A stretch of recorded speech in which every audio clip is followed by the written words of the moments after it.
Bismillahirrahmanirrahim. Sebelumnya, apakah suara saya bisa didengar? Bisa. Oke, kita mulai karena sudah menunjukkan waktu 9:47. Baik, Bismillahirrahmanirrahim. Assalamualaikum warahmatullahi wabarakatuh. Selamat pagi, salam sejahtera bagi kita semua. Puji syukur kehadirat Tuhan Yang Maha Esa, kita semua bisa diberikan rahmat-Nya sehingga kita bisa mengadakan webinar keilmiahan oleh ISNU dan ST Pro. Ini adalah series yang kedua. Kemudian eh, semoga kita diberikan kesehatan dan pada pagi hari ini nanti ISNU dan ST Pro akan memberikan eh, acara yaitu Mastering Scientific Article Analysis yang bertemakan A Step by Step Guide to Critically Analyzing Research Paper. Yang kami hormati ada Cak Praja selaku perwakilan dari ISNU Surabaya dan kemudian ada Mbak Ayumia Rosita selaku ketua koordinator dari ST Pro. Sebelum webinar keilmiahan kita mulai, alangkah baiknya kita buka dengan doa terlebih dahulu sesuai dengan keyakinan dan masing-masing. Saya persilakan berdoa.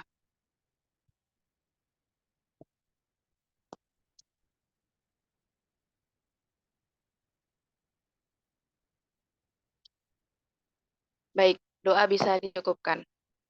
Oke, selanjutnya sambil menunggu di sini ada Mbak Yumia akan memberikan sambutannya selaku Ketua Koordinator dari ST Pro. Kepada Mbak Yumia Rosita, saya persilakan. Baik, terima kasih atas kesempatannya. Assalamualaikum warahmatullahi wabarakatuh. Alhamdulillahirrahmanirrahim. Syukur kami panjatkan atas terselenggaranya kegiatan ini.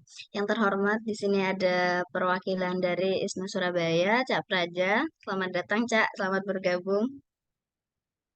Serta nanti akan ada pemateri Bapak Jadid selaku dosen dari Institut Teknologi 10 November Surabaya. Terus senang akhirnya bisa bekerja sama dengan ISNU Surabaya dan ini adalah webinar series kedua yang awalnya sudah terlaksana. Perkenalkan, saya Yumia Rosita. Di sini saya mewakili ST Pro atau komunitas Sains Tekno. Nah, di sini saya sebagai panitia penyelenggara akan menjelaskan sedikit mengenai komunitas kami karena komunitas kami terbilang berusia beberapa waktu ya dan tentunya akan mengadakan beberapa kegiatan yang insya Allah akan bermanfaat untuk kedepannya. Dimohon untuk tetap mengikuti kami bisa di Instagram kami ST Pro Official.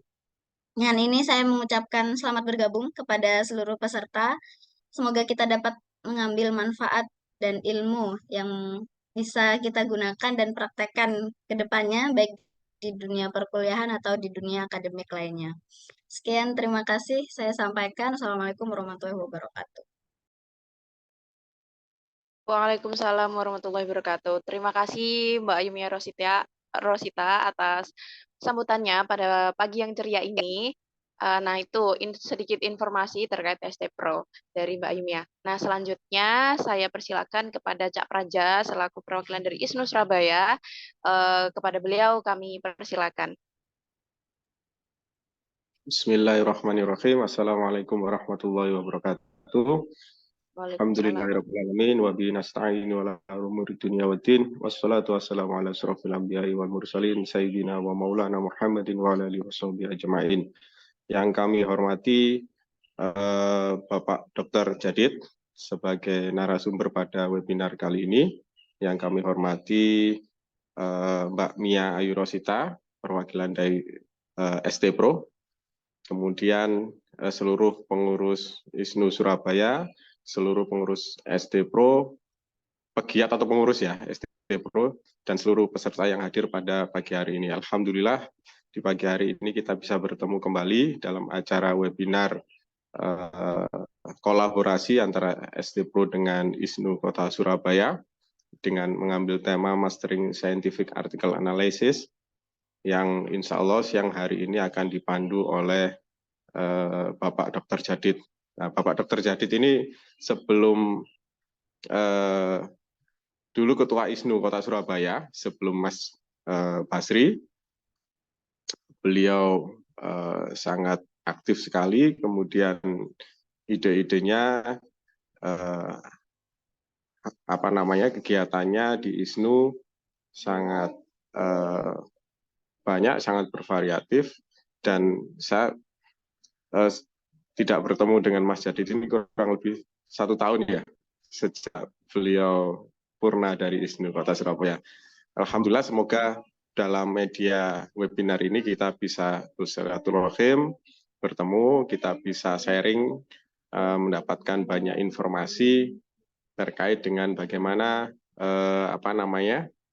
kalau subjudulnya kan step by step kayak itu critical analysis research paper ya, bagaimana kita bisa melakukan critical terhadap paper-paper ilmiah ya.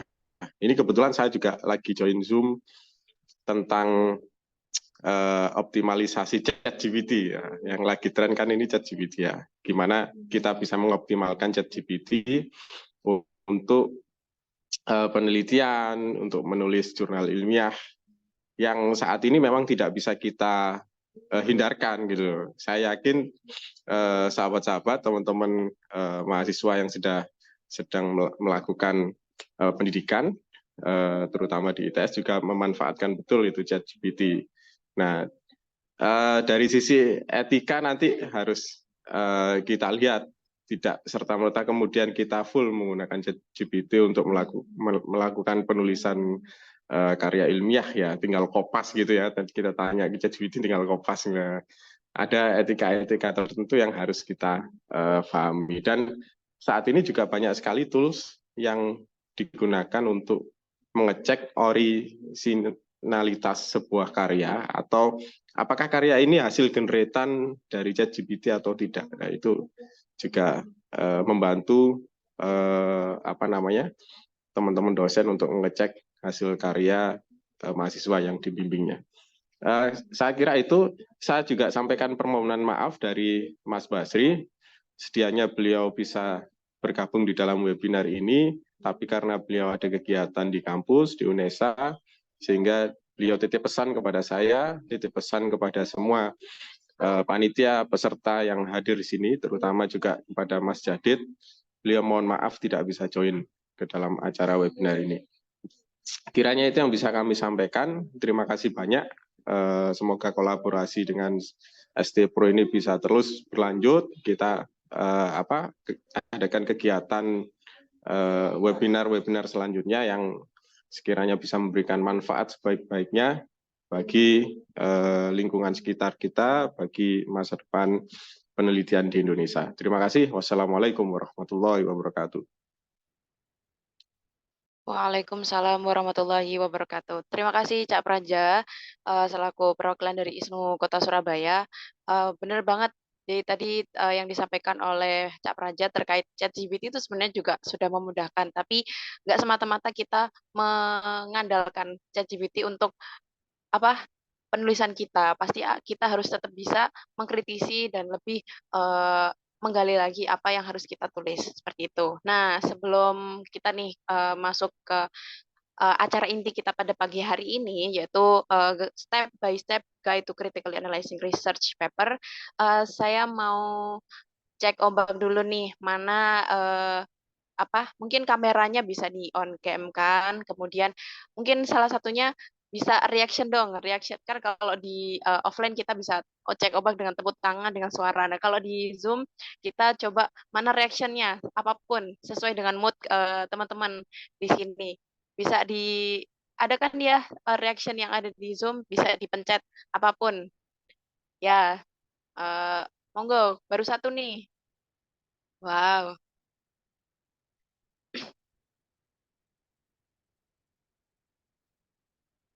Ya, sambil ini kan masih 21 orang nih kita yang ada di sini. Monggo teman-temannya bisa diajak, bisa diajak join karena ini adalah pembahasan yang sangat menarik banget, apalagi buat teman-teman yang lagi ada di dunia perkuliahan, yang mana tidak lepas dari yang namanya kepenulisan keilmiahan, yang mana selain untuk bisa kita apa pandai menulis, tapi kita tetap harus bisa menggali skill kita mengenai mengkritisasi atau lebih kritis dengan menganalisis paper-paper yang sudah ada, sehingga kita bisa memunculkan karya ilmiah yang sangat luar biasa. Apalagi nih kalau udah S2 ya kan, apalagi kan ISNU dan Esterpun ini merupakan organisasi yang menaungi teman-teman atau sahabat-sahabat yang sedang mungkin orang-orang yang akademis gitu ya, kita pastinya nggak lepas dari yang namanya kepenulisan. Apakah Jadid sudah di Zoom? Oke, sudah Mbak Saadatul. Oke. Halo Bapak, saya mungkin bisa saya ya. Halo Pak Jadid, selamat pagi. Selamat pagi semuanya. Selamat Ya, pagi Pak Mas Jadid. Praja. Oke. Udah lama ya Mas ya? Masa satu tahun sih Mas nggak ketemu? Udah tuh. Terakhir kapan Udah, Kayaknya kerja baru ya? kemarin ngobrol ngopi-ngopi Oh, iya. bareng. Ini kayaknya kafe di dekat ITS ya, di South ini ya. Baik, bagaimana kabarnya Pak Jadid? Sehat? Alhamdulillah sehat. Ya. Alhamdulillahirrahmanirrahim. Oke, Mudah-mudahan yang baik. lainnya juga sehat Langsung semuanya nih saja mungkin pagi hari. sangat sehat ini sangat semangat untuk bisa menerima materi dari Bapak. Oke, oke sebelum sebelum webinar dimulai, sebelum materi dimulai, mungkin saya kasih spill dulu nih. Pak Jadid merupakan dosen yang ada di Institut Teknologi 10 Pembers, dan kebetulan Bapak ini merupakan dosen dari Departemen Biologi. Nah, beliau adalah lulusan dari mungkin kalau saya salah mohon maaf, yaitu university yang ada di Prancis, yaitu Starburg University. Betul, Bapak? Iya, betul. Iya, betul. Nah, Pak Jadid ini juga sangat luar biasa karena yang saya lihat di profilnya itu adalah karyanya sangat banyak sekali, dan salah satunya ada jurnal yang udah yang mengutip itu 100 lebih. Jadi ini sangat luar biasa, Pak. Oke. Em, Kemudian pada pagi hari ini teman-teman kalau yang masih ya oke. Bentar. Jangan lupa teman-temannya diajak karena ini adalah materi yang sangat luar biasa, pembahasan yang sangat luar biasa. Jadi jangan lupa siap-siap. Saya harap teman-teman sudah siap untuk menerima materi pada pagi hari ini. Oke, dari Bapak Jadid, apakah sudah siap? Insya Allah sudah siap. Ini langsung saya share screen atau gimana, Oke. Mbak? Untuk share screen-nya dari Bapak Jadid sendiri atau dari panitia? Dari saya sendiri nggak apa-apa. Oke, oke, baik. Teman-teman, apakah sudah siap? Semoga teman-teman juga sudah siap ya. Monggo silahkan dicatat, kemudian dipersiapkan pertanyaannya, dan jangan lupa untuk berpikir kritis sehingga nanti diskusinya bisa berjalan dengan lancar. Baik, langsung saja saya persilakan kepada Bapak Nurul Jadid.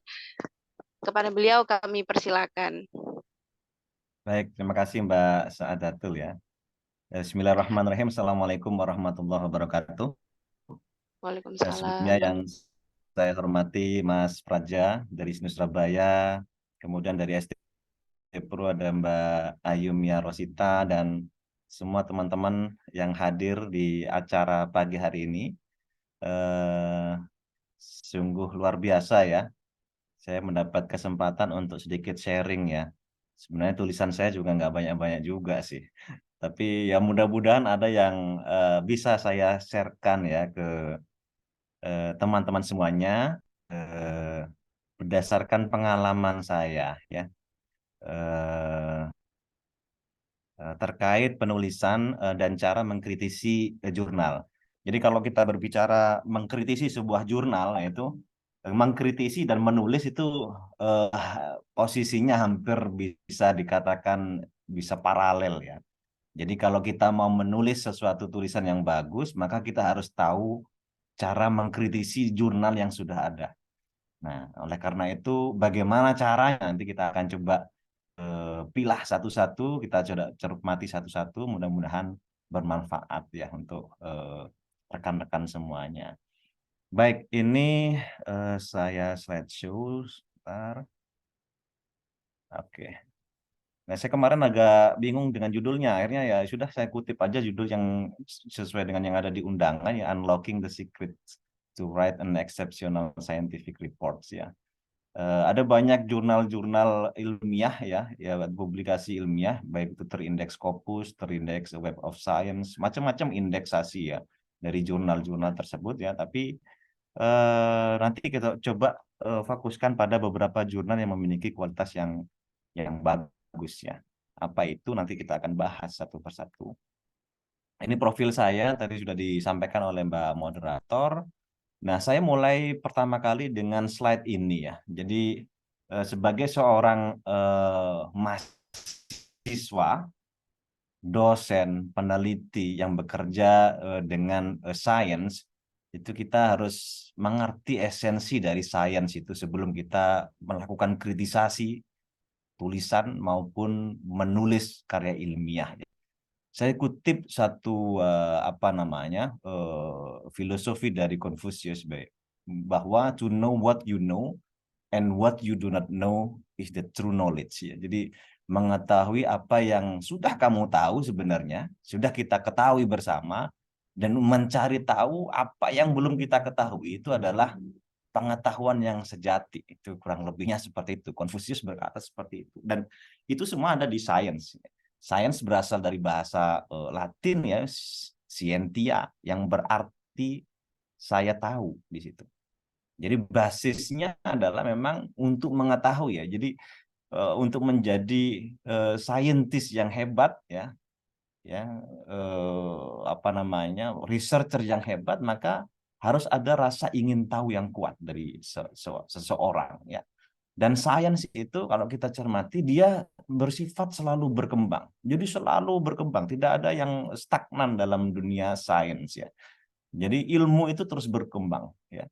Dan kumpulan dari pengalaman dan pengetahuan itu bisa kita artikan sebagai knowledge.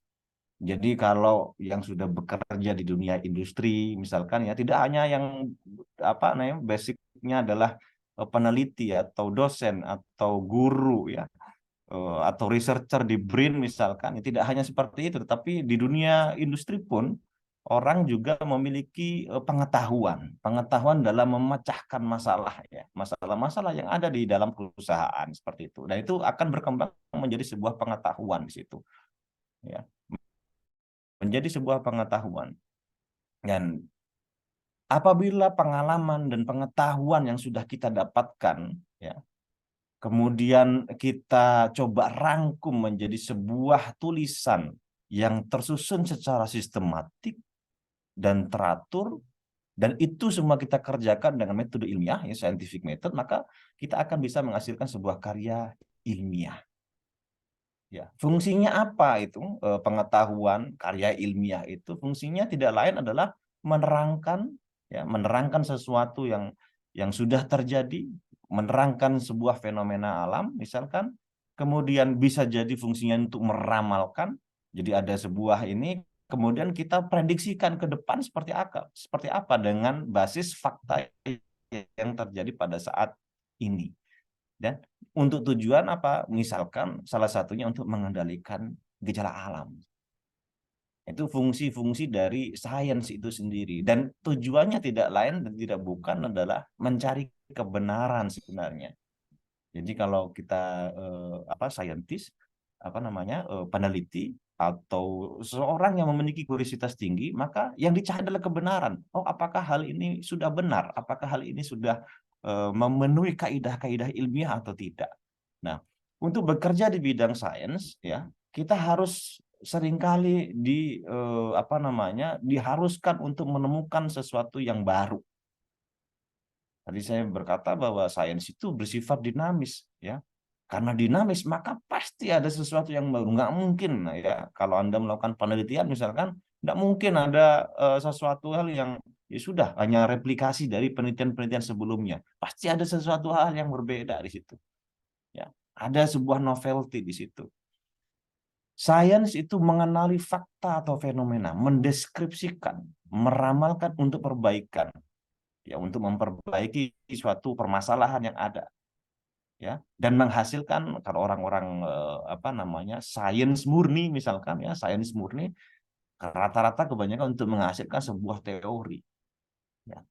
Dan teori itu tentu saja bisa diaplikasikan di dunia engineering misalkan, ya, di dunia rekayasa. Itu sains, basisnya adalah sains, dan basis dari sains itu adalah curiosity, itu, ya, rasa ingin mengetahui.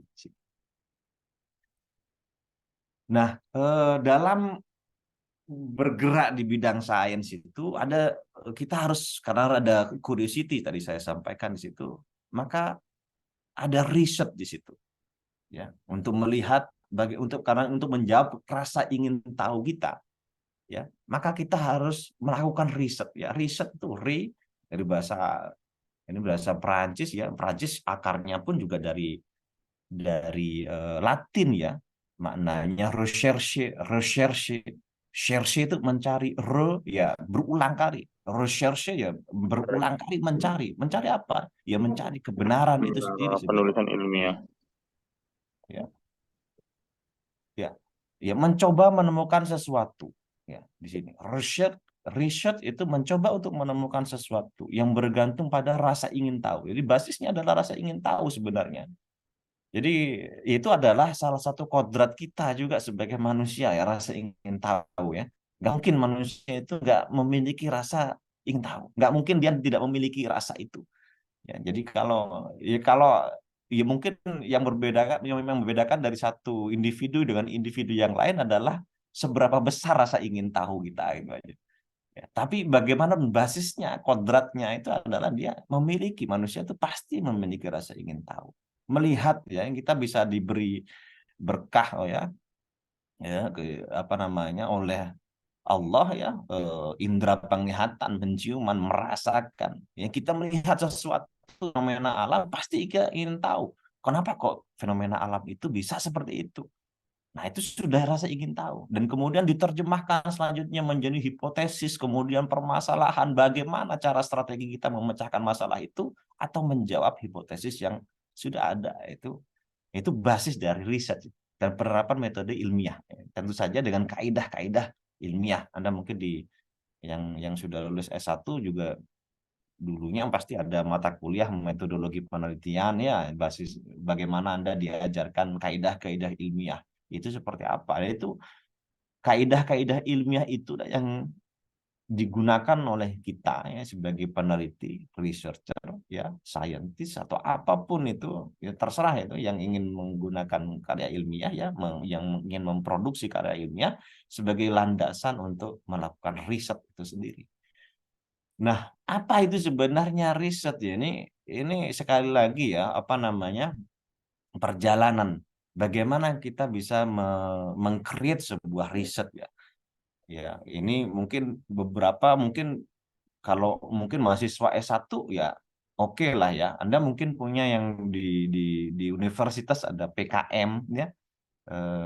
PKM riset, ya, ada PKM kewirausahaan. Itu kan adalah sebuah grant. Tetapi bagaimana kita bisa memenangkan grant itu? Kalau yang dosen, bagaimana kita bisa memenangkan sebuah riset grant misalkan?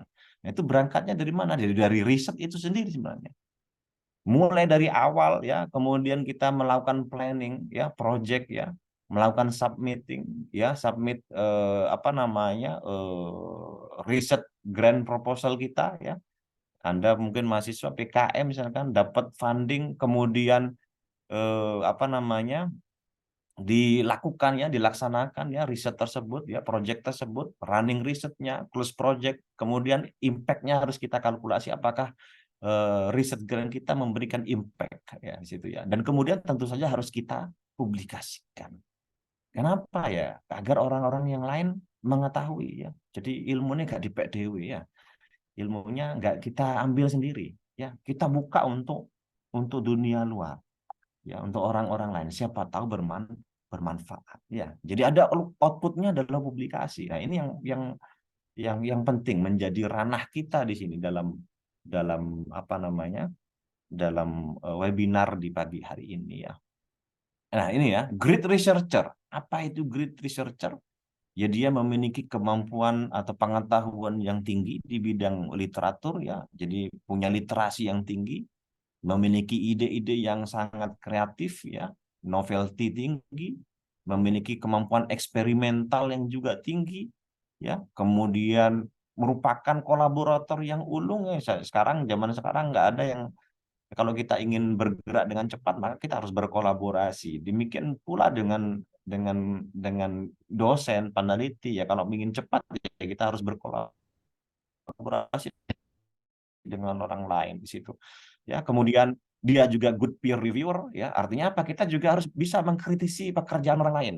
Mengkritisi ini mencari novelty juga sebenarnya ya. Jadi dengan mengkritisi maka kita akan muncul novelty. Jadi kita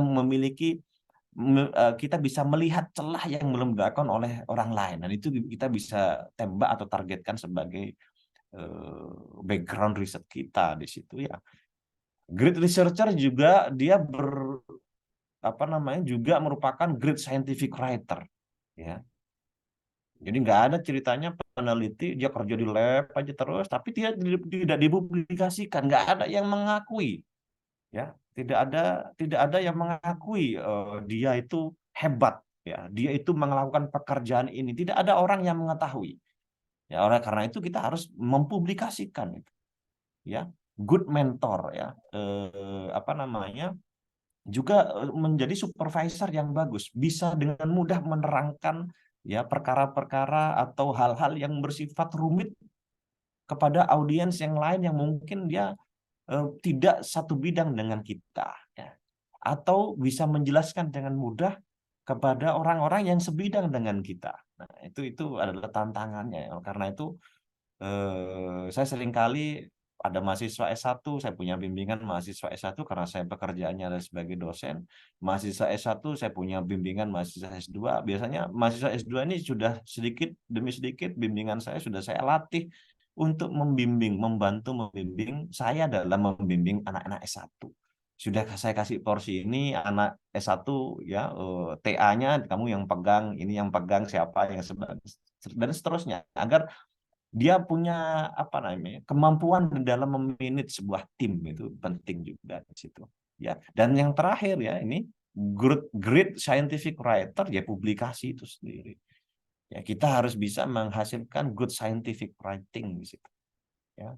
Jadi bagaimanapun juga publikasi itu adalah sebuah cara agar orang lain mengetahui apa yang kita kerjakan, agar orang lain tertarik terhadap apa yang kita kerjakan. Oleh karena itu, scientific writing juga sebagai art di sini ya. Scientific writing is an art. Ya, jadi sama halnya Anda ketika menulis kolom-kolom di media sosial, menulis di media massa, ya sama dengan itu. Ya, semakin Anda membuat sebuah judul yang menarik, maka orang akan tertarik untuk membaca lebih lanjut tulisan Anda. Sama halnya dengan penelitian kita. Kita harus tata ya, tentunya dengan kaidah-kaidah ilmiah yang sudah baku di situ. Nah, apa sebenarnya kenapa kok kita harus menulis dan atau membaca di situ? Menulis, membaca, ya membaca itu bisa mengkritisi penelitian orang lain, karya ilmiah orang lain, dan kemudian menuliskan apa yang menjadi atau apa yang kita lakukan di situ. Ya, kalau kita lihat di sini, kenapa kok harus menulis, membaca ilmiah ya? Anda yang beberapa mungkin yang sekarang saat ini sedang belajar atau menempuh pendidikan S2 ya, tentu saja Anda mendapatkan ijazah S2. Ya, kalau nggak menulis dan mempublikasikan karya ilmiah, maka Anda tidak bisa ikut yudisium. Nah, itu adalah salah satu syaratnya ya. Yang ada kebetulan di ITS begitu syaratnya. Mungkin sepertinya di tempat-tempat yang lain pun juga demikian. Bahkan S1 pun juga demikian ya. Jadi syarat untuk lulus maka dia harus mempublikasikan karyanya, meskipun itu di level misalkan ya ada beberapa grade jurnal ya, mungkin Sinta ya, terindeks Sinta, tapi Sinta yang keempat, Sinta 4 atau Sinta 5 mungkin sudah cukup untuk yang undergraduate. Tapi yang untuk yang S2 agar dia bisa di yudisium ikut wisuda, maka syaratnya lebih tinggi lagi, dia harus ke indeks Scopus ya, atau mungkin Sinta 2, Sinta 1 dan seterusnya di situ ya. Atau get funding, dengan tulisan yang banyak ya kita bisa memiliki peluang untuk mendapatkan hasil yang mendapatkan riset grant. Jadi tulisan yang banyak ya itu merupakan bekal kita sebenarnya. Jadi tulisan karya-karya ilmiah kita merupakan rekam jejak kita. Jadi orang semua bisa mengetahui rekam jejak kita berdasarkan tulisan-tulisan ini. Oh, orang ini ahli ini, kok tahu dia ahli biologi molekuler misalkan. Dia mencari di Google Scholar, oh ternyata memang tulisan-tulisan dia ya itu adalah di bidang biologi molekuler atau di bidang bioteknologi misalkan. Untuk yang dosen peneliti ya untuk melangkah ke jenjang karir yang lebih tinggi, maka dia harus juga menulis ya, mengeluarkan publikasi, get promoted di sini. Ya untuk dipromosikan ya maka harus menulis di sini ya, mempublikasikan.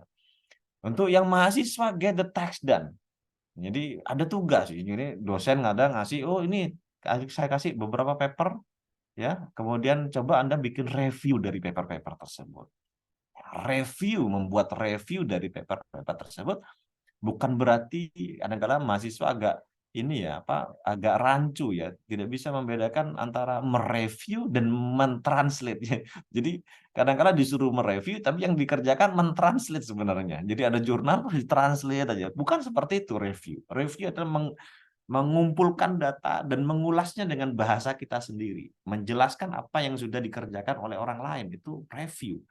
Bukan berarti kita hanya mentranslate. Kadang-kadang mahasiswa-mahasiswa umumnya dia hanya sekedar mentranslate dari paper tersebut gitu. Tidak seperti itu sebenarnya ya. Tulisan ilmiah merupakan kunci sukses untuk ini, kesimpulannya ini ya, kunci sukses untuk meningkatkan karir, mendapatkan dana penelitian, beasiswa, bahkan untuk apa namanya, kalau adik atau rekan-rekan mungkin Anda yang setelah lulus S2 mau ngelamar jadi dosen misalkan ya. Salah satu hal yang dilihat juga adalah publikasinya. Seberapa banyak sih potensi potensi orang ini dalam menulis karya ilmiah di situ ya. Jadi itu adalah beberapa hal yang menjadi daya tarik kita. Kenapa kok kita harus membaca dan menulis karya ilmiah? Yang berikutnya adalah get discount ya. Jadi semakin kita banyak menulis, semakin kita mengkritisi karya ilmiah, maka kita akan mendapatkan diskon dalam mempublikasi ya, dalam hal ini ya. Jadi di pengalaman saya di beberapa jurnal, karena misalkan sudah mereview di jurnal tersebut beberapa kali, akhirnya editornya menginvite kita untuk menuliskan dan mempublikasikan di jurnal mereka. Silahkan kalau mau publikasi di sini, saya kasih diskon nih sekian persen, karena Anda sudah pernah nge-review berapa kali. Gitu. Atau karena nge-review, terus di diskon jadi gratis misalkan. Ya, seperti ini. Ya, ini pada ini before 31 Desember 2025, kita free of charge misalkan. Nah, itu menjadi hal yang menjadi benefit kita ya. Setelah kita membaca atau menulis karya ilmiah di beberapa jurnal ya. Nah, ini membaca ini maksudnya juga mereview, kita mereview karya ilmiah. Suara saya terdengar jelas ya? Terdengar jelas, Pak. Oke, soalnya ini internetnya takut agak down ya di tempat saya. Nah, kita lanjutkan ya. Nah, ini dia. Bagaimana cara kita membaca? Dia pindah ke sana. Bocor ya kayaknya. Ya, reading scientific literature, reading scientific paper. We are drowning in information but starve for knowledge. Jadi kita sekarang ini di era yang serba digital ini, kita itu seolah-olah istilahnya Wong Jawa diberki ya, diberikan sekian banyak informasi. Anda kuliah gitu ya, dosen menerangkan bab 1 aja, itu bab 1 tuh literaturnya tuh sudah berapa banyak. Beda kalau zaman dulu ya kan, zaman mungkin tahun-tahun 90-an ya, Satu mata kuliah ya sudah bukunya cuma satu, ya kan? Kalau sekarang enggak, ya satu chapter perkuliahan, ya satu bab perkuliahan, satu kali pertemuan itu slide-nya katakanlah 50, setiap slide itu referensinya 2 jurnal ya. Bayangin aja 2 jurnal setiap slide kali 50. Nah, ada 100 jurnal yang harus dibaca. Banyak sekali yang harus dibaca. Ya. Karena apa? Ya sekarang eranya serba digital, semuanya ada dan semuanya berguna ya seolah-olah. Maka kita harus bisa memilah-milah yang mana yang benar-benar harus kita baca, yang mana yang enggak. Nah, itu di situ ya. Bagaimana cara reading scientific papers ya. Jadi membaca, mengkritisi scientific papers. Reading scientific paper is mandatory for researcher and clinicians. Dokter itu juga harus membaca scientific papers. Peneliti, dosen, ya pendidik lah ya, itu is mandatory. Jadi itu wajib membaca scientific papers.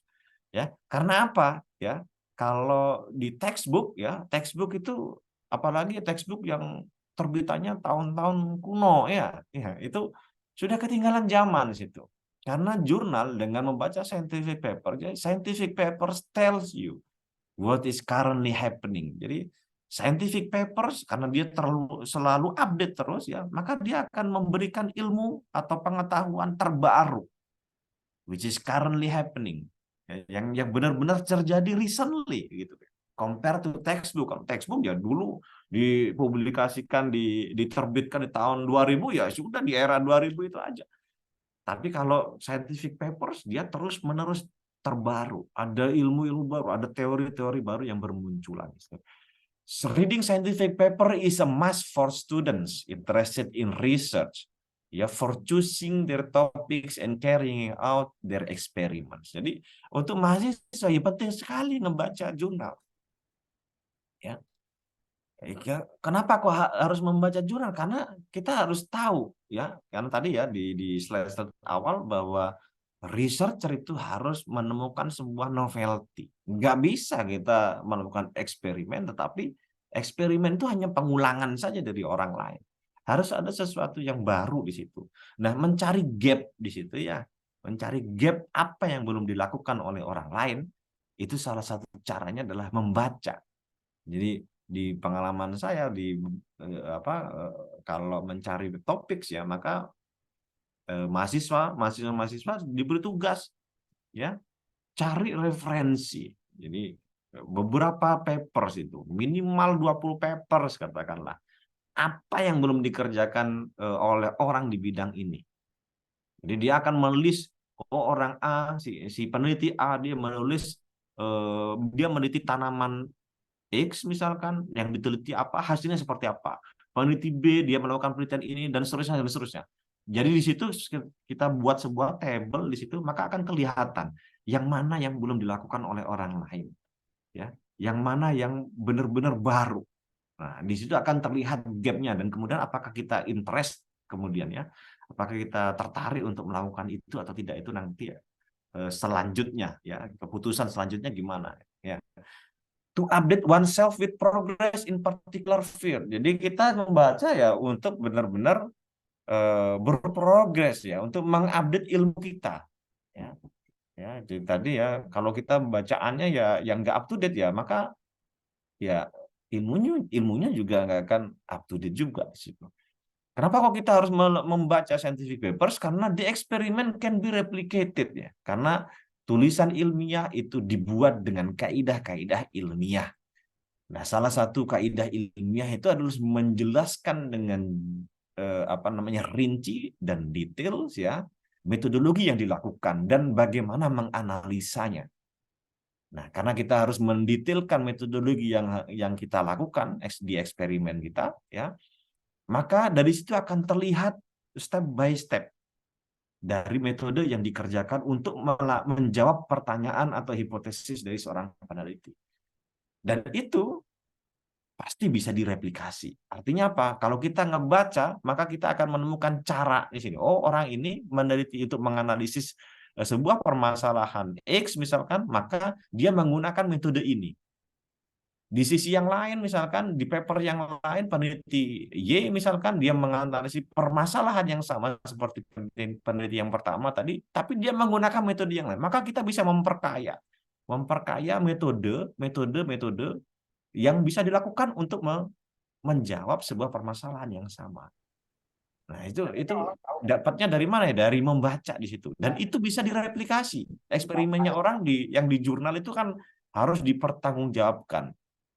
Ya, kita bisa kritisi itu. Misalkan di dalam jurnal ternyata hasilnya tidak sama dengan menggunakan pakem yang sama, metode yang sama persis, tetapi hasilnya kok berbeda. Nah, itu mungkin kita harus cari tahu di situ. Ya, kita juga harus mengkritisi metodenya ini sudah benar apa tidak di situ. Ya, oleh karena itu membaca di jurnal ilmiah yang berkualitas itu penting ya, karena resiko terjadinya misconduct ya, riset misconduct ya, riset yang tidak dikerjakan dengan sungguh-sungguh ya, dengan kaidah ilmiah, maka akan lebih tereliminir apabila kita melihatnya di dalam jurnal-jurnal yang bereputasi di situ. Find out a solution for specific problems ya. Jadi tadi yang seperti saya katakan tadi, Anda punya sebuah permasalahan di dalam penelitian, ya, Anda ingin cari tahu gimana caranya mengatasi masalah ini, menjawab pertanyaan yang Anda rumuskan ya, di perumusan masalah itu dengan metode apa, ya, dengan metode apa, ya. Dan kemudian setelah itu ya tentu saja kita juga harus ya apa UUD ya rekan-rekan semuanya. Jadi ujung-ujungnya juga duit ya, penelitian tanpa duit juga nggak bisa jalan ya. Ya, budgetnya berapa ya? Budget yang berapa itu yang kita punya itu bisa kita optimalkan untuk menggunakan metode yang mana. Nah, itu. Jadi kalau misalkan ada permasalahan X, ada beberapa alternatif metode, ya mana yang mencukupi. Toh itu juga bisa terjawab semuanya dengan menggunakan salah satu metode tersebut ya. Itu yang kita sesuaikan dengan budget penelitian kita di situ. Understand fundamental aspek ya, kita mendapatkan aspek-aspek fundamental ya, teori pengetahuan yang baru, get an idea for carrying out research work ya, mendapatkan ide-ide baru ya dengan cara membaca, mengkritisi jurnal, mereview jurnal. Kita akan bisa oh iya ya, kenapa orang ini peneliti ini tidak melakukan ini ya, padahal bisa. Ada satu parameter yang kurang. Nah, itu kita bisa akan terlihat dengan cara membaca jurnal tersebut ya. Find support for one's view ya, jadi mendapatkan support ya, to impress others juga sama ya, ini publikasi ya, juga publikasi ya tentu saja untuk menarik ya perhatian orang lain ya, ini orang lain ya bisa pacar ya mungkin ya, untuk apa namanya, wah biar keren nih pacar saya udah publikasi di jurnal Q1 gitu, wah ini makanya gampang dipek mantu ya. Nah, itu bisa jadi seperti itu ya, tapi juga impress others-nya yang lain gitu di institusi-institusi riset yang lainnya. Oh orang ini berkecimpung di dunia misalkan bioteknologi misalkan, oh dia publikasinya banyak di sini. Kemudian ditawarilah kerjasama, ditawarilah riset grant, ditawarilah kerjasama, kolaborasi dan seterusnya itu ya. Ini ya.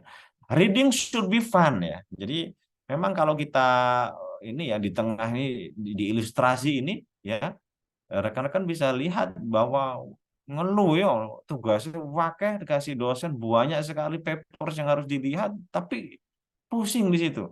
Should be fun. Gimana funnya? Maka kita harus bisa memilah mana yang benar-benar harus dibaca dengan detail, mana yang hanya sekelebat saja gitu loh.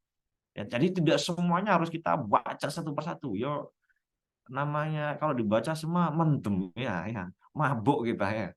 Jadi mabuk ini malah akhirnya nggak ada yang masuk semuanya di kotak kita, itu kan bahaya ya. Jadi kita harus benar-benar memilah mana yang harus kita ini ya. Caranya gimana ya, caranya nih, what are you looking for, apa yang sebenarnya kita cari, kita harus bertanya, ini juga curiosity, apa yang harus kita cari di situ. Misalnya kita mencari idea for research ya, oh kita mencari ide-ide baru dalam risetnya, misalnya kita bisa searching original research article, jadi kumpulin original research article ya, kemudian experimental study, kemudian kita lihat satu persatu di sini. Dari situ kita akan lihat gap-nya, yang mana yang belum dikerjakan oleh orang.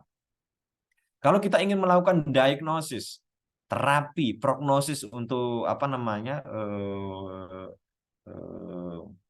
meramalkan kira-kira ke depan epidemi apa yang akan terjadi, maka kita bisa meramalkan Ya, mendiagnosis itu dengan menggunakan review-review. Kita membaca review, karena di dalam review itu ada banyak sekali informasi yang digather oleh peneliti tersebut, penulis tersebut. Jadi kalau kita menuliskan review, nggak mungkin dia referensinya hanya 20 referensi, 40 ya.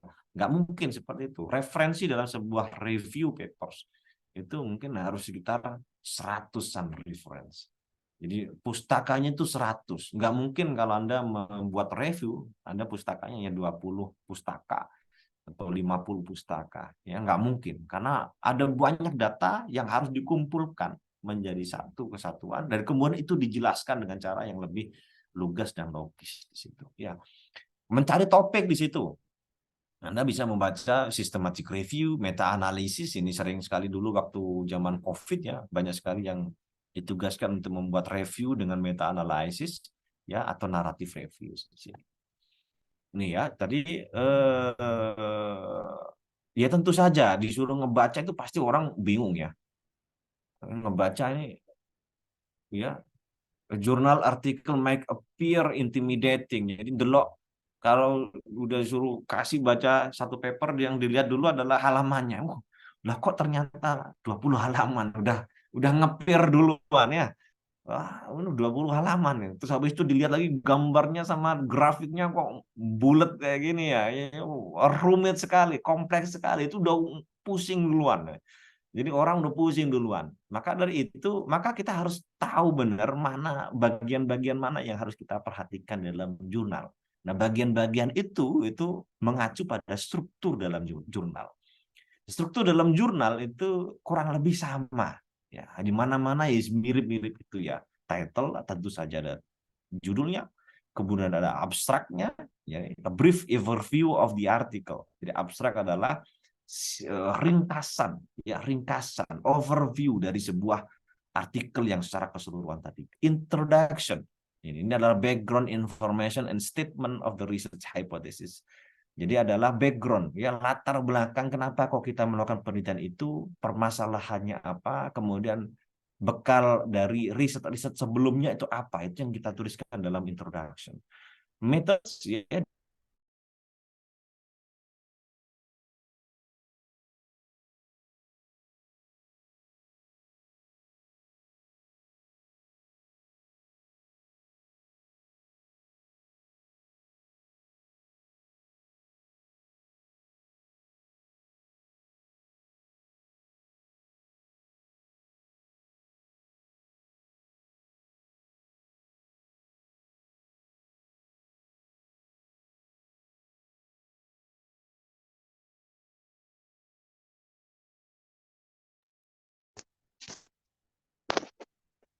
Halo, cek. Sepertinya dari Pak Jadid ini ada sedikit kendala teknis ya. Sepertinya masih macet. Ya, mohon panitia bisa dihubungi kembali. Wah, ini terpotong ya. Mohon maaf teman-teman.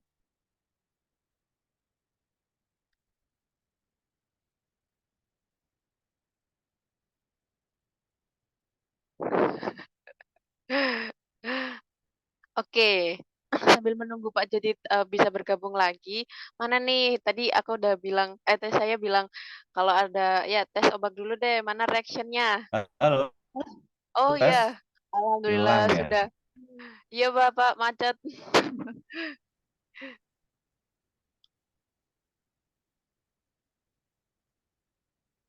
Halo, Halo, iya. suara saya terdengar kah? Ya, sudah terdengar Pak. Sudah. Oh, hilang. Suaranya udah Tadi terdengar ya. Mas, Ini, mohon ya. maaf sekali saya karena lagi posisi di ini ya, di Madura ini soalnya, jadi agak ini Oh, jaringan internetnya. oke, baik Pak. Oke, oke. Slide saya udah terlihat kah? Di saya Belum, Mbak. belum Pak. Slide Iya. saya udah terlihat kah? Belum, Belum. Pak. Belum Mungkin terlihat ya? untuk memperlancar internet Bapak bisa sementara di off cam dulu biar supaya lancar, Pak. Ini sementara presentasinya belum keluar.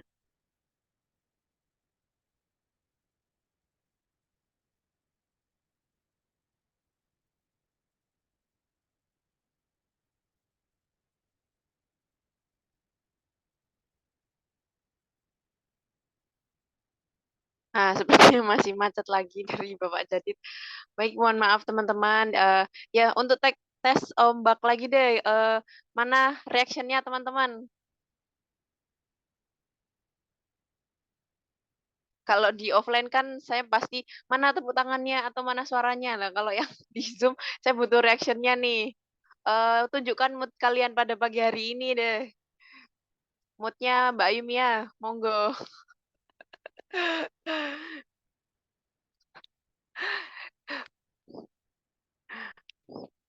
Ya, pastinya jangan lupa tadi kan materinya sangat menarik banget, apalagi buat teman-teman yang saat ini masih apa menjalankan studinya baik di S1 maupun S2, karena kepenulisan ini nggak lepas dari kita gitu ya sebagai akademis.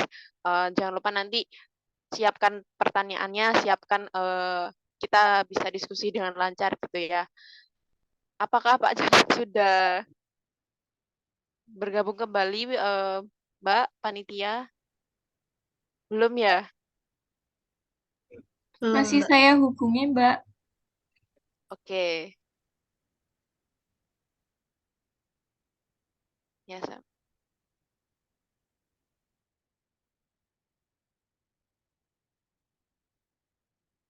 Oke, Mbak. Ini Pak jadi lagi mencoba untuk connect kembali. Sudah. Ya, nanti disarankan untuk off cam aja supaya internetnya lancar gitu ya. Nggak apa-apa. Yang penting kita bisa, beliau juga bisa menyampaikan materinya sampai selesai. Seperti itu. Oke. Halo, sudah Oke, terdengar kan lagi? alhamdulillah. Sudah terdengar, Bapak? Aduh, Oke. mohon maaf sekali ya, ini jaringannya agak ini ya. Iya, Pak, Aduh, tidak apa-apa. naik turun ya.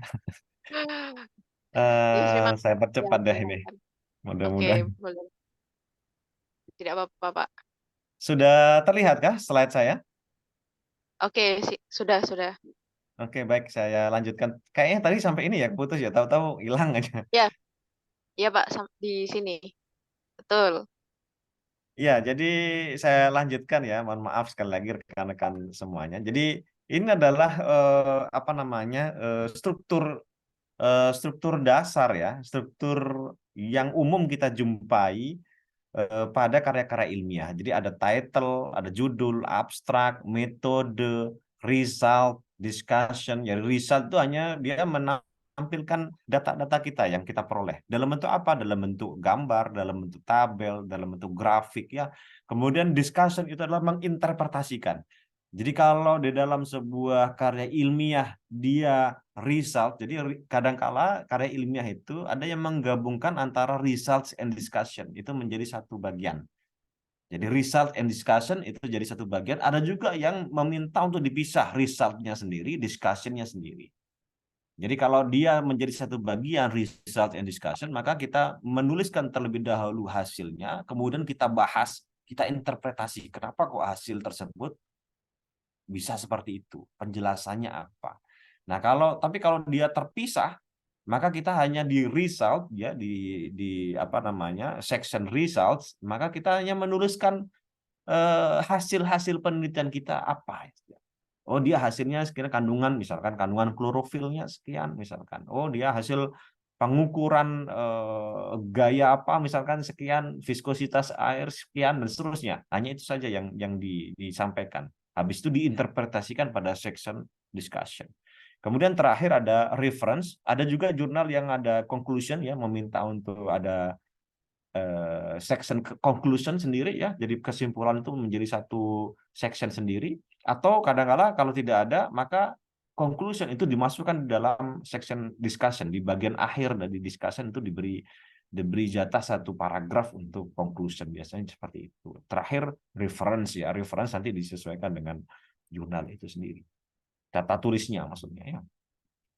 Nah, ini tadi ya, bagaimana kita membaca jurnal dengan baik. Maka awalnya gini ya, jadi never start reading an article from the beginning to the end. Jadi jangan langsung kita dikasih paper oleh dosen sebagai tugas, atau Anda mencari bahan untuk review, Anda baca langsung dari awal sampai terakhir, jangan.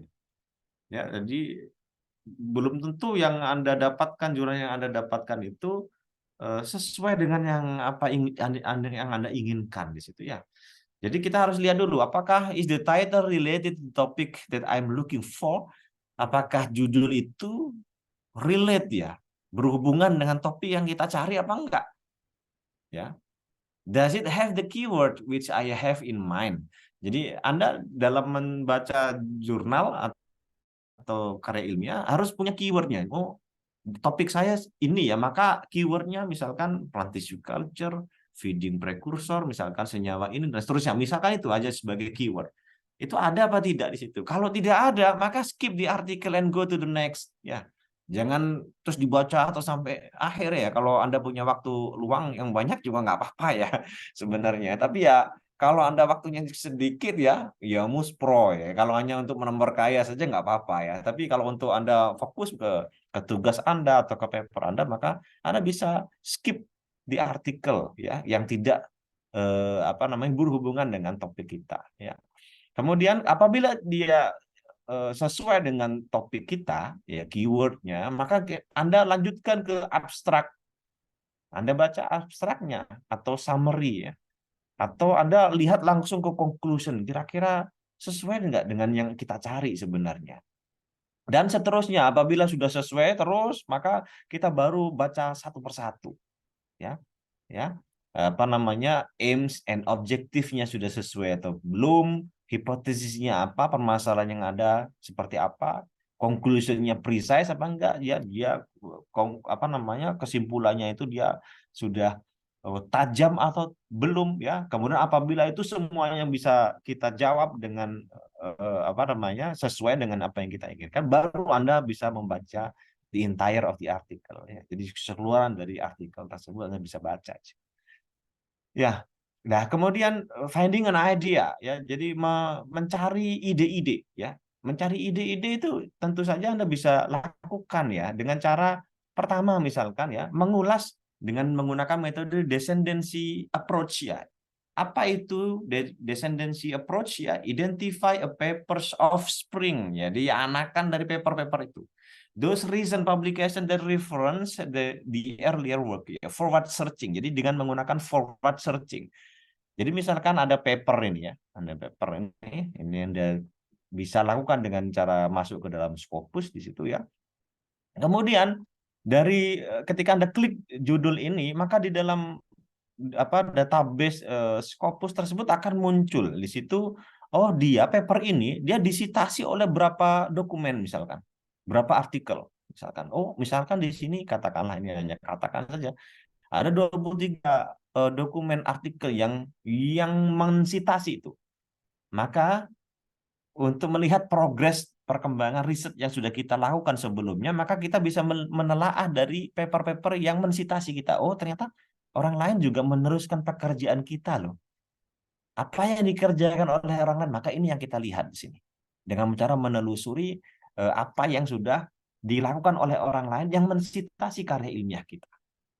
Nah, dari situ baru Anda data ya, lakukan data, kemudian dari situ Anda pilah-pilah kira-kira yang mana yang belum dilakukan oleh orang tersebut. Atau kebalikannya, ancestry approach, acquiring a research paper and examining its reference, backward searching di situ. Jadi kembali back ya. Ini backward searching. Jadi kita menggunakan paper-paper yang terbaru, kemudian dia mensitasi siapa saja yang disitasi dia. Ya.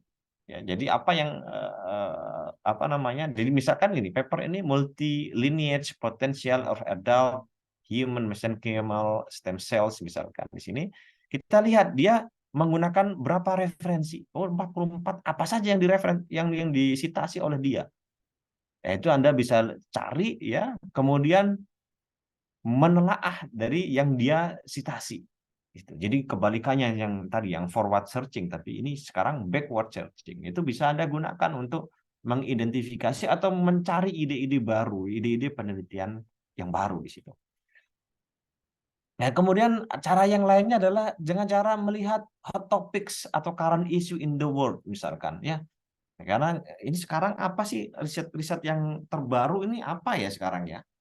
Misalkan fenomena alam yang belum terpecahkan kira-kira apa ya nih? Ya, teknologi baru apa? Masalah global yang membutuhkan solusi ini kira-kira dalam kurun waktu setahun 2 tahun ini apa gitu ya? Nah, itu bisa kita lakukan. Salah satunya adalah dengan cara ini ya. Ada altmetric.com ini mungkin beberapa orang sudah tahu ini ada top 100 ya tahun 2020 riset atau perbincangan orang-orang. Jadi dia basisnya adalah menganalisis menggunakan media sosial sebenarnya. Jadi sekarang kan jurnal-jurnal karya ilmiah itu kan juga di-linkkan dengan ini ya untuk memperluas publikasi dia ya. Jadi tidak hanya dari website jurnal tersebut tapi dia juga dimasukkan ke dalam dipublikasikan dengan Twitter, dengan Facebook mungkin ya, dengan Instagram dan seterusnya di situ. Nah, dari situ kita bisa melihat kira-kira yang ngetren sekarang riset apa yang menjadi bahan pembicaraan orang-orang di dunia ini gitu ya. Nah, ini di sini salah satu contohnya di sini kita bisa men-tracking apa yang dibahas oleh orang-orang di dunia earth sciences misalkan, di dunia economics misalkan, kemudian di dunia environmental and biological sciences misalkan, atau di bidang engineering and technology dan seterusnya. Kita bisa lihat di situ. Nah, ini misalkan, nah ini di website tersebut ini mathematical sciences misalkan dia yang paling banyak diperbincangkan misalkan ini tahun 2020 variability in the analysis of single neuroimaging dataset by many teams misalkan seperti itu. Nah, kemudian kira-kira kita juga dari Altmetric ini kita juga bisa melihat ya. Ini salah satu website saja ya, ini melihat kira-kira jurnal atau collection atau karya ilmiah apa saja yang kira-kira menyedot banyak minat dari peneliti di dunia. Kita bisa lihat di sini. Oh, paling banyak si Nature misalkan. Oh, paling banyak si Springer atau yang lain misalkan. Afiliasi yang paling ngetop yang mana? Ya, itu bisa kita lihat juga di dalam Altmetric ini. Jadi itu adalah salah satu cara untuk melihat hot topics ya, untuk menentukan topik-topik riset yang baru sebelum kita ini. Nah, ini jadi ya. Tadi saya udah ngomong di awal, saya mungkin bisa singkat saja di sini. Ya, writing atau reading scientific papers, ya penelitian itu kadang menyenangkan. Ada di lab ya, melakukan eksperimen ya, mungkin yang komputasi nyoba sini nyoba situ ya, apa dengan menggunakan komputer ya sekarang. Itu menyenangkan, tapi giliran pada saat menulis, nah itu menjadi menyeramkan ya. Jadi kalau di lab itu menyenangkan nyoba sini nyoba situ ya, gagal diulang nggak apa-apa ya. Kemudian ya ada eksperimen. Eksperimen itu kan menyenangkan ya, aktivitas yang menyenangkan sebenarnya.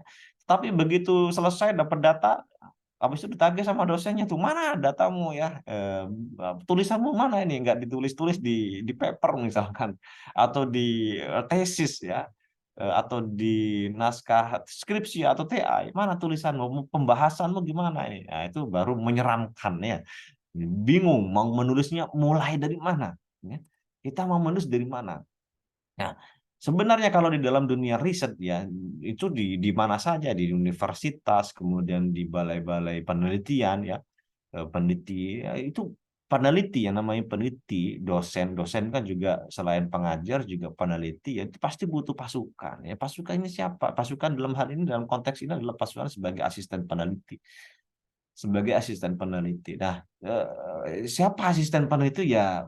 Ya rekan-rekan mahasiswa, baik itu undergraduate ya, di S1 maupun S2 maupun S3 di situ. Itu adalah mitra dari peneliti atau dosen di situ ya.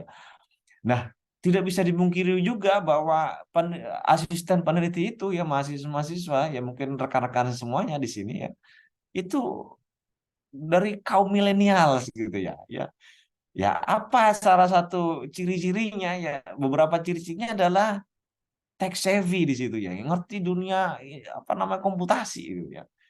Ya, nggak apa-apa. Jadi mahasiswa-mahasiswa sekarang ya, mahasiswa-mahasiswa sekarang ya, generasi yang sekarang ini dia bisa mengumpulkan data yang banyak sekali dalam waktu yang cepat. Itu kelebihannya. Kalau dosen sekarang mungkin apalagi yang dosen-dosen kaum kolonial ya yang sudah sepuh-sepuh itu disuruh nyari itu wah susah. Ya, sekarang kalau kita memiliki pasukan ya asisten peneliti ya mahasiswa-mahasiswa yang canggih lah ya, canggih dalam dunia komputasi misalkan ya, dunia digital itu canggih, maka dia dengan gampangnya ya menggetter mengumpulkan data-data dari banyak artikel. Itu gampang. Apalagi sekarang tadi ada ChatGPT ya, AI. Nah, itu memudahkan, semakin memudahkan lagi ya untuk merangkum sekian banyak tulisan dalam waktu yang cepat. Nah, mungkin dosen-dosen yang agak senior ya, kolonial itu agak canggung dengan teknologi itu ya, atau nggak ngerti mungkin. Nah, itu mungkin bisa Anda rekan-rekan mahasiswa itu bisa membantu dengan ini. Tetapi tetap harus diarahkan karena ya tadi kalau semua kita gather ya, kita kumpulkan semua data tapi tanpa tahu data mana yang penting dan mana yang nggak penting ya, maka jadinya fatal itu ya. Jadinya muspro ngumpulin data wakai tapi yo nggak kena targetnya, itu kan bahaya di situ ya. Nah, beberapa rekan-rekan mahasiswa sekarang itu banyak idenya, itu harus ditampung. Itu kelebihan dari generasi asisten peneliti yang milenial ya. Jadi banyak sekali idenya, apalagi di dunia informatika. Mungkin teman-teman yang berkecimpung di dunia teknik informatika, sistem informasi itu sangat cepat sekali. Nah, itu bisa jadi dosennya mungkin ini ya agak sedikit sedikit terbelakang sedikit ya mungkin karena semakin cepat ininya informasi dari dunia digital ya dari rekan-rekan mahasiswa itu harus kita rangkul bersama. Jadi kita bekerja sebagai sebuah tim di situ ya, tim riset, ada dosen, ada asisten peneliti, ada rekan peneliti dan seterusnya di situ. Itu menjadi satu kekuatan kita dalam menulis karya ilmiah. Jadi menulis karya ilmiah itu tidak sendiri ya. Ya, jadi menulis karya ilmiah itu berbarengan, berkolaborasi dengan orang lain. Itu lebih gampang. Ya, kalau kita mengerjakan semuanya sendiri ya tadi itu ya ngerjain di lab seneng, habis itu serem waktu ditagih ya. Itu karena dia ngerjain sendiri gitu loh. Ya. Ya, itu menjadi satu tim sebenarnya. Kamu ngerjain apa, bagian apa dan seterusnya. Gitu ya. Nah, writing a scientific papers di situ is a part of the research process. Jadi menulis karya ilmiah itu adalah bagian dari proses riset di situ. Ada beberapa hal yang mungkin sebagai bentuk generalisasi sebenarnya permasalahan dalam menulis ya. Pertama, tidak pernah mau memulai untuk menulis ya. Itu banyak sekali kasusnya. Saya punya bimbingan sudah selesai penelitiannya ya 5 bulan atau 6 bulan yang lalu, tapi nggak nulis ya, nggak tahu hilang kemana. Terus setelah ditanyain kenapa kok belum menulis? Saya nggak tahu harus menulis dari mana. Nah, itu jawabannya biasanya. Nggak tahu, Pak. Bingung saya, Pak. Menulisnya dari mana ya? Nah, gitu. Nggak ngerti. Padahal dia sudah punya data. Data sudah ada, tetapi bingung cara menulisnya. Membahasnya apa yang harus dibahas gitu. Kemudian membutuhkan waktu yang lama. Lama sekali nulisnya. Menyelesaikan tulisan. Ini tantangan bagi dosen-dosen mungkin ya. Ya saya sendiri ya juga. Apalagi yang memiliki kerjaan yang lain atau mahasiswa S2 ya tetapi dia kerja part time misalkan ya kerja part time ya jadi ngilang gara-gara kerja itu membutuhkan waktu yang lama pula. Tidak ada seorang pun yang paham apa yang telah Anda tulis. Ini juga permasalahan ya. Dia nulis. Kalau yang dua ini kan agak malas menulis memulai tulisan ya. Tapi setelah itu ada lagi yang sudah rajin, tetapi nggak tahu yang ditulis itu apa. Jadi orang lain begitu dibaca oleh orang lain atau pembimbingnya, maka dia bingung pembimbingnya. Ini nulisnya saja nih opos yang ditulis hari ini. Nggak ngerti di situ ya. Maka ini tadi ya. Jadi beberapa hal yang akan Anda pelajari dengan menulis dapat membentuk ide yang awalnya abstrak, ya, merumuskan permasalahan, merumuskan tulisan menjadi bentuk yang logis dan koheren di situ, memverifikasi apa yang telah Anda lakukan dengan ide tersebut, mendapatkan apa yang ingin Anda sampaikan, mengklarifikasi dan menyempurnakan apa yang sudah Anda tuliskan. Gitu. Ini ngomong-ngomong, saya waktunya sampai jam berapa ya, Mbak ya? Sampai sore, Pak. Waduh, Pak Ketua. Wah, ini sampai sore lagi. Oke, Sampai saya praktek, lanjutkan. Pak. Iya. Mana Mbak Saadatul? Ya, apakah ini materinya sudah hampir selesai, Kak, Pak? Wah, Atau masih banyak itu, seperti Pak Ketua bilang tadi. Saya mungkin ini aja ya, saya lanjutkan ini, saya skip aja ya. Jadi kalau ini saya persingkat saja ya Mbak ya. Mungkin dikasih waktu sampai jam berapa gitu Mbak? 11 kah? Atau jam setengah ya, 12? Pak? Ya, mungkin jam 11 mungkin ya, Pak. Gitu ya, oke baik. Sebenarnya masih Ya, banyak, mungkin saya ya, singkat saja di situ ya. Ini betul. mengapa Nanti Anda... karena ada tanya jawab juga, Oke, nanti baik. bisa kita bahas Iya. lebih dalam lagi kali ya, Pak. Oke, baik, siap. Nah, ini apa yang Oke. membuat tulisan Anda bagus? Ini tadi ya beberapa hal. Anda harus caranya gimana? Ya harus membuat pesan ilmiah yang harus jelas, bermanfaat dan menarik. Disampaikan dengan logis, ya, terstruktur secara ilmiah, rapi, ya, nggak mencela-menceli tulisannya, nggak ini apa namanya, tidak rapi ya, dengan kalimat yang lugas. Ini seringkali ditemui nih, ini seringkali ditemui di rekan-rekan mahasiswa yang menulis tesis atau menulis ini, kalimatnya itu panjang sekali ya. Jadi dari hampir satu paragraf itu satu kalimat ternyata dicariin titiknya di mana ya, ternyata titiknya di akhir gitu ya. Ternyata hanya satu kalimat saja. Jadi dari atas sampai bawah itu satu kalimat. Nah, itu bingung.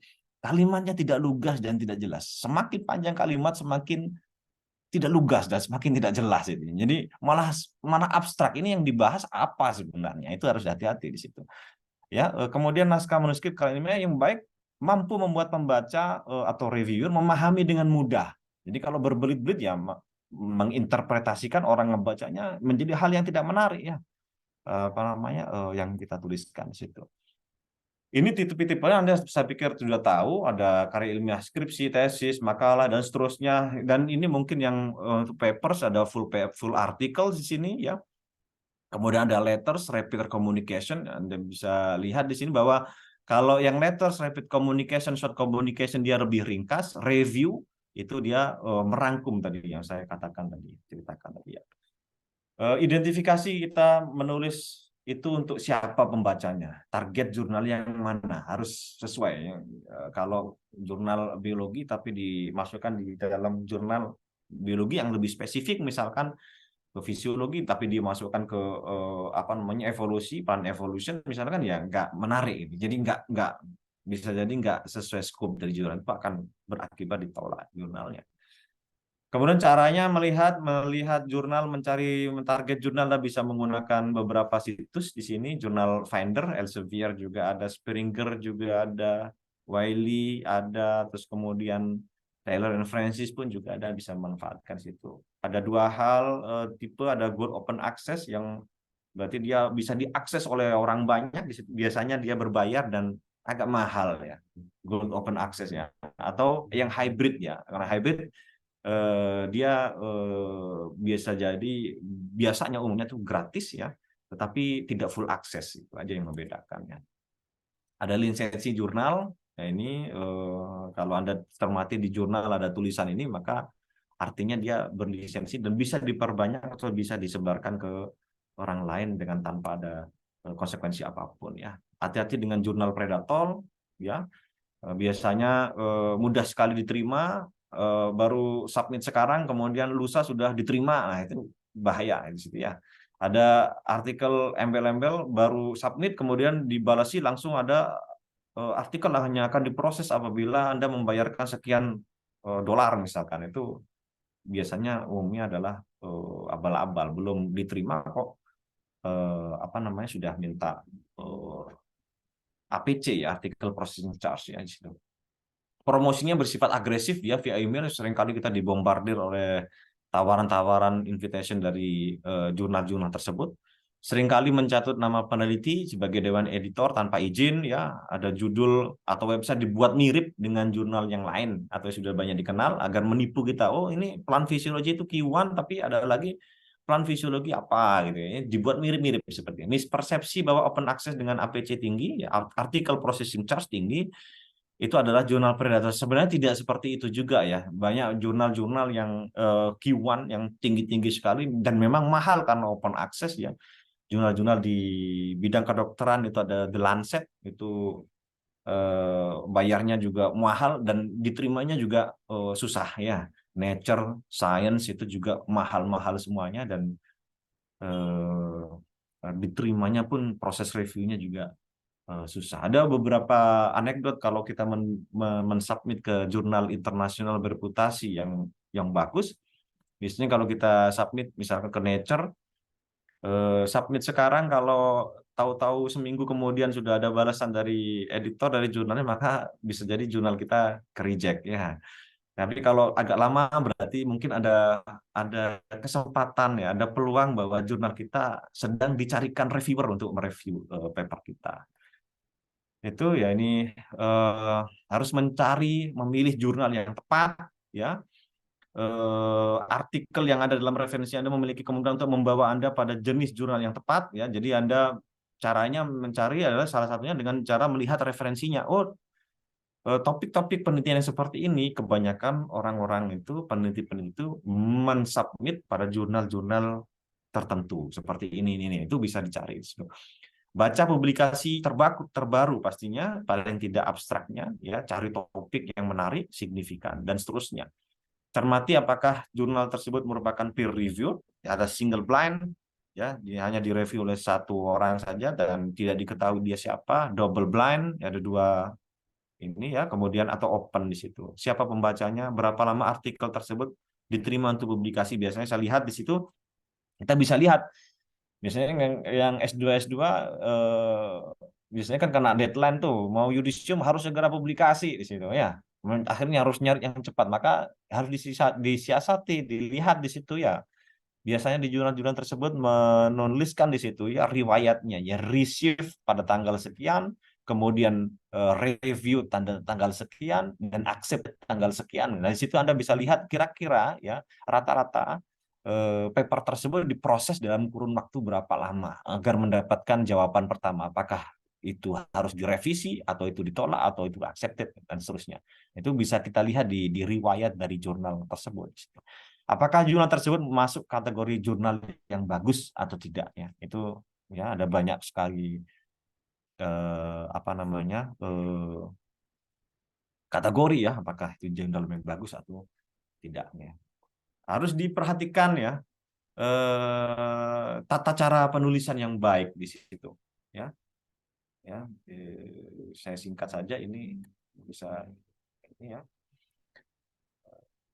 Cara penulisan ya harus disesuaikan dengan jurnal. Anda mensubmit ke jurnal apa, maka cara penulisannya pun juga harus mengikuti layout dari paper atau jurnal tersebut. Ya, ini yang perlu saya utarakan ya, banyak manuskrip yang ditolak sebelum masuk fase review ya, karena tidak mengikuti ketentuan dari jurnal atau skop jurnal tersebut. Ketidaksesuaian karya ilmiah dengan tata penulisan jurnal. Jadi tadi misalkan result and discussion dipisah, jadi tapi dia disatukan ya. Ada banyak tipu, ada banyak copy paste ya. Karena di jurnal juga akan melihat ya editornya apakah jurnal ini sudah bebas dari plagiasi di situ. Kurangnya referensi pendukung, referensinya sedikit ya. Penempatan gambar atau tabel yang kurang pas. Jadi ini sering kali terjadi mahasiswa-mahasiswa bahwa perlu disadari betul bahwa dalam melakukan penelitian maka agar terjadi runutan yang sistematis dari proses penelitian kita, harus ada logbooknya. Ya. Dan penelitian itu harus didokumentasikan dengan baik.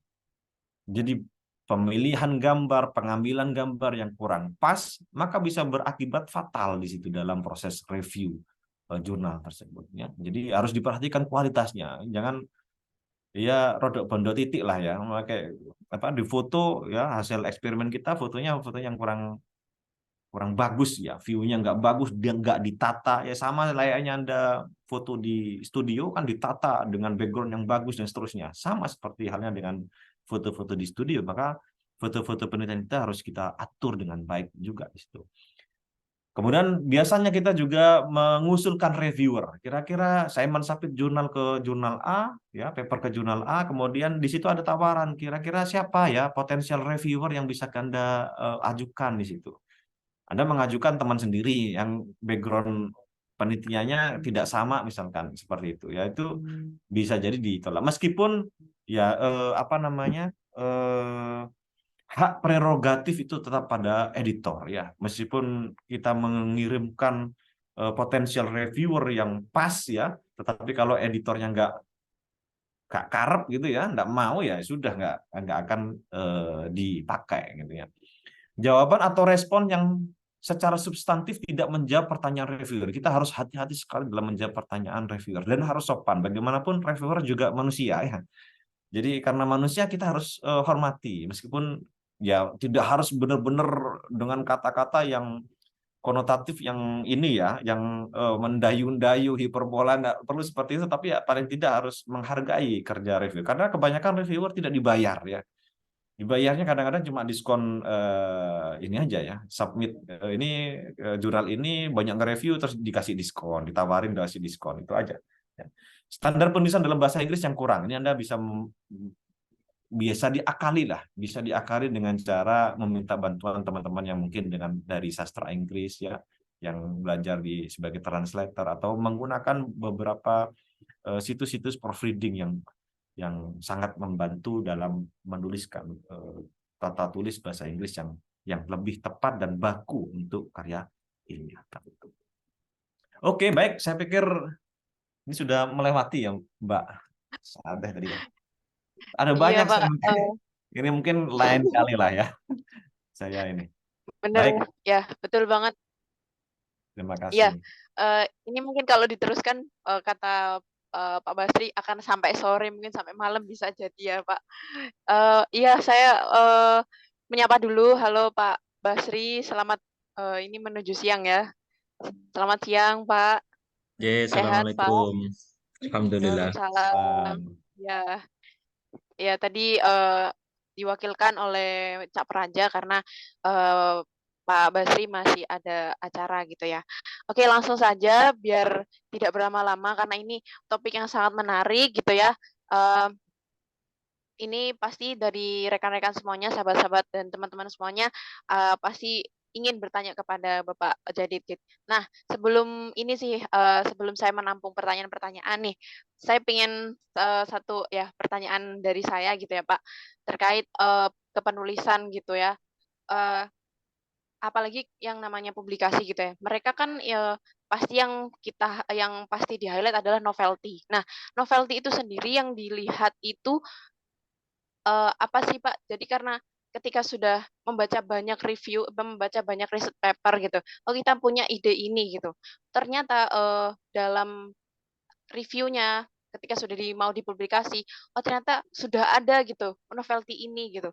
Nah, apa sih yang mereka lihat tentang novelty ini Pak? Iya. Reviewernya melihat seperti apa? Oh iya Pak.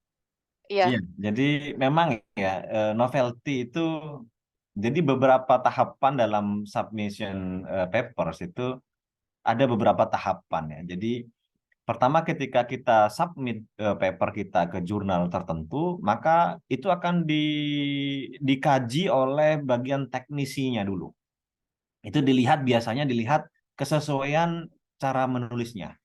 Jadi belum sampai ke editornya. Jadi dilihat sudah benar cara nulisnya, referensinya udah benar, gambarnya kualitasnya sudah bagus dan seterusnya. Itu yang dicek pertama kali oleh tim mungkin operator kali ya atau teknisi lah di situ ya yang ngebantu atau associate editor biasanya, associate editor ya. Kalau itu sudah sesuai baru dia diberikan ke editor. Di beberapa jurnal beda-beda sih, tapi kurang lebih mirip lah ya seperti itu. Diberikan ke editor. Kemudian dari editor itu akan mengecek di situ. Jadi editor akan melihat apakah termasuk novelty tadi. Pertama yang dilihat oleh editor adalah apakah topik dari manuskrip kita itu sesuai dengan skop jurnalnya. Itu yang dilihat oleh editor. sudah sesuai tidak, atau dia di luar skop. Misalkan saya biologi, saya masukkan ke jurnal statistik, agak nyambung gitu ya ininya ya. Jadi ini wah di luar skop ini ya, meskipun kita ngebahas biostatistik ya, metode biostatistiknya mungkin seperti itu ya, tapi lebih cocok ke jurnal-jurnal yang lebih ke biologi atau bioteknologi misalkan. Itu akan dilihat tuh. Kemudian dari situ skopnya dilihat, kemudian dari situ juga editor akan melihat apakah riset kita itu sudah banyak dilakukan atau belum. Jadi topik itu ya, topik yang trending atau tidak, yang kira-kira menguntungkan jurnal tersebut atau tidak. Bagaimanapun kualitas jurnal ya, jurnal impact factor itu juga ditentukan dengan semakin banyak peneliti di luar yang mensitasi paper dari jurnal-jurnal yang dia terbitkan, dari paper-paper di jurnal tersebut. Jadi editor akan melihat kira-kira daya tarik dari manuskrip kita itu seberapa besar sih. Bisa nggak kira-kira orang-orang berbondong-bondong mensitasi tulisan kita? Kalau banyak orang yang mensitasi tulisan kita, maka jurnal tersebut akan terangkat. Nah, dia dapat benefit dari situ. Ya, terus kemudian dari situ, kalau dia sudah memenuhi semua skopnya sudah oke, dia tertarik untuk ini, baru editor itu akan memilih reviewer untuk mereview tulisan kita. Nah, itu baru masuk ke substansi. Ya, bisa jadi editor itu memang ya, editor adalah seorang peneliti juga yang memiliki background penelitian juga sama dengan kita juga sebenarnya. Ya, sama lah. Tetapi dia butuh orang lain yang bisa menilai lebih objektif lagi gitu loh. Ya, itu diutuslah reviewer. Nah, mengutus reviewer, editor dalam menentukan reviewer itu tadi bisa memanfaatkan potensial reviewer yang saya katakan terakhir tadi. Jadi kita mengusulkan, oh saya mensubmit manuskrip A misalkan, ditanyain di jurnal websitenya, kira-kira siapa yang bisa mereview paper Anda. Nah, biasanya orang kalau ini kan, wah tak kayak no koncoku wae lah. Ya, biasanya ini saya titipkan ini ya, saya jadikan potensial reviewer ya, tolong direview saya dengan ini ya. Itu ada masalah etik sebenarnya, itu nggak boleh seperti itu ya. Biasanya kita juga bisa memberikan potensial reviewer di jurnal-jurnal yang utama yang kita citasi. Jadi topik kita itu ya, kita kiblatnya ke paper ini, ke papernya orang A ini. Nah, orang A ini memang track record-nya di Google Scholar atau di Scopus Anda bisa lihat, kita bisa lihat di situ, oh ternyata memang di bidangnya yang sama. Kita bisa rekomendasikan itu. Kita nggak kenal sama orang itu. Tetapi di jurnal-jurnal kan sebagai corresponding author kan kita punya daftar emailnya dan instansinya. Itu aja kita masukkan situ. Itu lebih objektif dan kemungkinan dijadikan sebagai reviewer kita lebih besar. Ya, meskipun ya sepanjang saya yang mencoba seperti itu ya, nggak pernah ada yang kita usulkan dijadiin gitu nih. Jadi editor tuh mesti nyari yang lain gitu. Jadi bukan usulan dari kita gitu yang dipakai oleh dia. Nah, barulah setelah itu reviewer ya di assign oleh editor mengesan, oh kamu mau nggak nge-review paper ini, kamu mau nggak nge-review paper itu, dan seterusnya.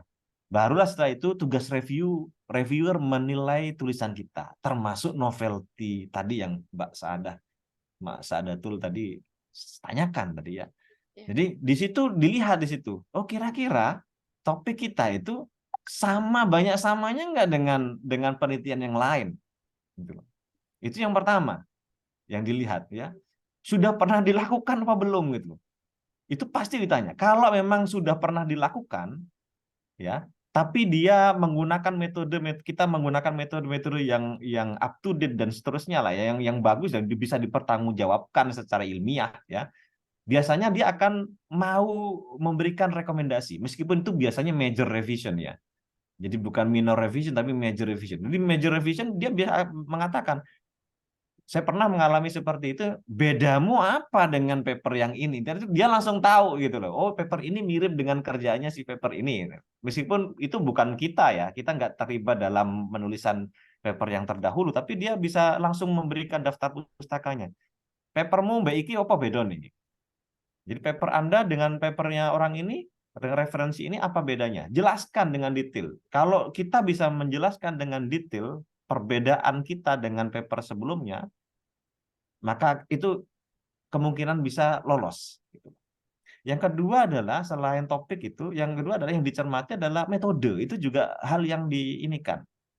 Saya pernah soalnya menggunakan metode, saya memilih metode. Ada misalkan saya katakan kan dalam menjawab sebuah permasalahan penelitian, kita memiliki alternatif metode.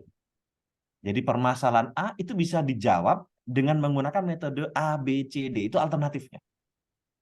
Nah, caranya memilih A, B, C, D itu kita sesuaikan. Salah satunya adalah tadi saya katakan, sesuaikan dengan budget penelitian kita. Kalau kita penelitian budgetnya cuma sedikit ya, kita nggak bisa daki-daki pakai metode yang super canggih itu ya. Ya terbatas kan budget kita. Tapi di situ ya kita juga harus mengakali dengan cara memilih metode yang sekiranya tidak terlalu kuno gitu ya. Jadi saya pernah itu permasalahan A itu bisa dijawab dengan A, B, C. Sebenarnya nggak masalah secara saintifik asalkan kita bisa berargumentasi bahwa itu tidak ada masalah dengan metode itu. Itu bisa diterima. Tapi ada reviewer yang kejam kadang-kadang ya sudah ini metodenya terlalu kuno ya. Sekarang sudah nggak zamannya pakai itu ada yang ngomong seperti itu. Jadi selain topik yang memang novelty ya, memang novel ya, pemilihan metode itu juga novel itu juga dilihat juga, Mbak Saadatul ya. Jadi itu yang dilihat ya. Dan perlu saya tekankan di sini bahwa jangan terus ngepir begitu dapat komentar yang kejam dari reviewer terus Anda mutung ya. Jangan gitu ya. Ya, tapi biasanya itu terjadi. Itu bagaimanapun itu terjadi. Saya pun juga Yang sering demikian. terjadi, Pak. Dikirim itu udah deg-degan, udah pecek, ditulis apa ini ya sama reviewer ya. Nah, itu apa namanya terus dibaca satu persatu loh, kok wangel yo, wah kayaknya gak iso ya, udah gitu. Itu saya sering juga mengalami hal seperti itu ya. Tapi saya ngakalinya udah dibaca pertama, wah ini nggak karu-karuan ini, apa komentarnya kejem banget, kayaknya nggak bisa ini, ada eksperimen yang harus ditambah dan seterusnya lah, pokoknya gitulah. Major revision ini. Biasanya saya ngakalinya udah diindepin aja semalam, 2 malam ya. Habis itu dibaca lagi. Habis itu biasanya itu muncul ide-ide kita dalam menjawab reviewer. Jadi jangan langsung kita gegabah dapat langsung wah ini harus segera dijawab dan segera kita kirimkan kembali. Itu jangan, kita ada punya batas waktu ya, sebulan atau 2 bulan dalam melakukan atau menjawab pertanyaan-pertanyaan reviewer dan menyempurnakan naskah kita. Jadi itu kita gunakan sebaik-baiknya waktu itu. Jangan gegabah lah dalam menjawab pertanyaan-pertanyaan reviewer. Mungkin itu Mbak Saadatul, mudah-mudahan bisa menjawab pertanyaannya. Iya Pak, terima kasih ya. Ini ya tadi penjelasan dari Pak Jarid, karena memang dari durasi yang untuk publikasi itu kan pasti lama ya Pak. Jadi itu yang menjadi alasan bahwasanya untuk publikasi bahkan sampai bertahun-tahun baru bisa diterima seperti itu. Nah Pak, ini ada pertanyaan lagi nih dari Ibu Sylvia gitu ya. Bentar. Mungkin sebelum saya lanjutkan pertanyaan, mungkin dari teman-teman yang ingin bertanya silakan drop di chat Zoom atau nanti bisa angkat tangan seperti itu. Nah, selanjutnya ini Pak, ada yang mau bertanya. Bagaimana cara manajemen agar mahasiswa itu mau ikut menulis? Kan tadi ada yang namanya tim gitu ya, asisten kepenelitian. Karena beberapa bimbingan itu tuh ada yang pergi atau yang hilang, bahkan saat diminta menulis itu hilang, nggak mau menulis. Nah, apakah harus diberikan fee atau gaji gitu ya per bulan untuk bisa menarik semangat mereka untuk bisa menulis? Itu bagaimana Pak cara manajemennya? Oke. Ya, baik Bu Sylvia, terima kasih pertanyaannya ya. Jadi memang tipikal mahasiswa itu kan macam-macam ya. Jadi dengan permasalahan yang mungkin bisa jadi kompleks yang tidak terlihat oleh kita gitu, sebagai dosen itu bisa jadi ya. Jadi kadang diem tapi rajin, alhamdulillah. Diem tapi kelangan itu banyak juga seperti itu ya. Jadi perlu ada komitmen di awal yang mungkin pengalaman saya, cerita pengalaman saja ya. Bukan berarti pengalaman saya selalu bagus ya. Ada juga yang ditinggal itu juga pernah juga ya. Jadi dihempaskan gitu, pembimbingnya dihempaskan oleh mahasiswanya gitu ya. Itu juga pernah yang saya alami ya. Tapi di awal kita berkomitmen ya, ditanyain saya mau membimbing ini ya, tapi jangan ngilang ya. Udah percaya aja ke pembimbingnya, nanti kita bantu gitu. Jadi ada komitmen dua arah antara pembimbing dan yang dibimbing. Ya. Jadi karena pembimbing maka kita harus berkomitmen juga benar-benar ngebimbing mahasiswa tersebut hingga lulus gitu loh. Jadi kita tidak melepaskan diri. Ya sudah ini kerjain apa maumu ya tulisan Mas. Pokoknya ndang mari wis gitu. Kita juga benar-benar harus membimbing. Jadi ada bentuk komitmen dua arah antara yang dibimbing dan yang yang membimbing di situ ya. Kemudian apakah bisa diberikan fee kalau kita memiliki budget penelitian? Ya, kenapa tidak gitu? Ya, kalau kita memiliki, kan kalau nggak salah ada honor untuk asisten peneliti memang di dalam riset grant yang dari Kemendikbudristek atau dari lokal universitas itu ada RBA yang bisa memungkinkan kita untuk menggaji mereka. Itu nggak apa, tidak ada masalah itu ya. Nah, kemudian mungkin gini, apa namanya beberapa pengalaman saya. Ini saya cerita pengalaman aja ya. Karena ada tipikal mahasiswa itu yang begitu kita serai tugas yang banyak gitu ya, itu langsung ketakutan. Nah itu ada itu. Pokoknya mau nggak mau besok atau lusa itu bab 4 harus jadi. Gitu. Itu udah bingung itu. Di kos-kosan mungkin nggak bisa tidur gitu. Akhirnya ngilang, memutuskan untuk menghilang dari peredaran. Itu seringkali seperti itu. Jadi mungkin pembimbingan menulisnya itu adalah per bab. Jadi kita juga menulis karena kita kan sebagai paling tidak itu sebagai corresponding author atau yang punya risk grant. Jadi kita yang memang bertanggung jawab pada penelitian tersebut. Mau nggak mau kita yang harus mendirige ya, mendrive anak tersebut. Kamu bagian ini nulisnya. Kasih mungkin sebagai pemicu di awal, mungkin diiming-imingi aja. Kamu ngerjain yang bab ini, nanti temennya ngerjain yang bab ini, satunya lagi gitu loh. Jadi atau paragraf 1 bagian kamu, paragraf yang lainnya teman kamu. Nanti barang ketiga saya yang menuliskan juga gitu. Nah, tentu saja anak mahasiswa ya mungkin ya karena jam terbang kan juga berpengaruh ya. Jadi menuliskan kadang ada yang asal-asalan hanya langsung pakai Google Translate terus dikirimkan ke dosen juga banyak. Ya mau tidak mau kita harus yang mempermak juga akhirnya adalah kita sendiri. Jadi kita harus menghaluskan tulisan mereka. Namanya juga belajar ya. Kita sebagai tim juga sama-sama belajar. Kita pun juga belajar. Ada kalanya yang ada juga mahasiswa saya yang bahasa Inggrisnya tuh lebih jago dari saya tuh lebih jago ya sudah dia lebih pandai menuliskan ini. Tetapi kadang-kadang dia tidak paham apa yang dimaksud. Jadi bahasa Inggrisnya canggih, tetapi tidak mengerti apa yang harus disampaikan gitu dengan bahasa ilmiahnya. Ya, jadi kan berbeda kita mengerti bahasa Inggris, kita bisa pandai berbahasa Inggris dan pandai dalam menuliskan kalimat-kalimat ilmiah itu akan berbeda di situ. Jadi ada kali yang mungkin canggih bahasa Inggrisnya tapi tidak bisa menuliskan ilmiah, kalimat ilmiah yang baku. Itu kita yang harus mengarahkan. Jadi menurut saya ya memang tadi komitmen di awal ya itu harus dua belah pihak berkomitmen. Ya, kemudian apabila ada fee itu juga nggak masalah ya, ada budget ya.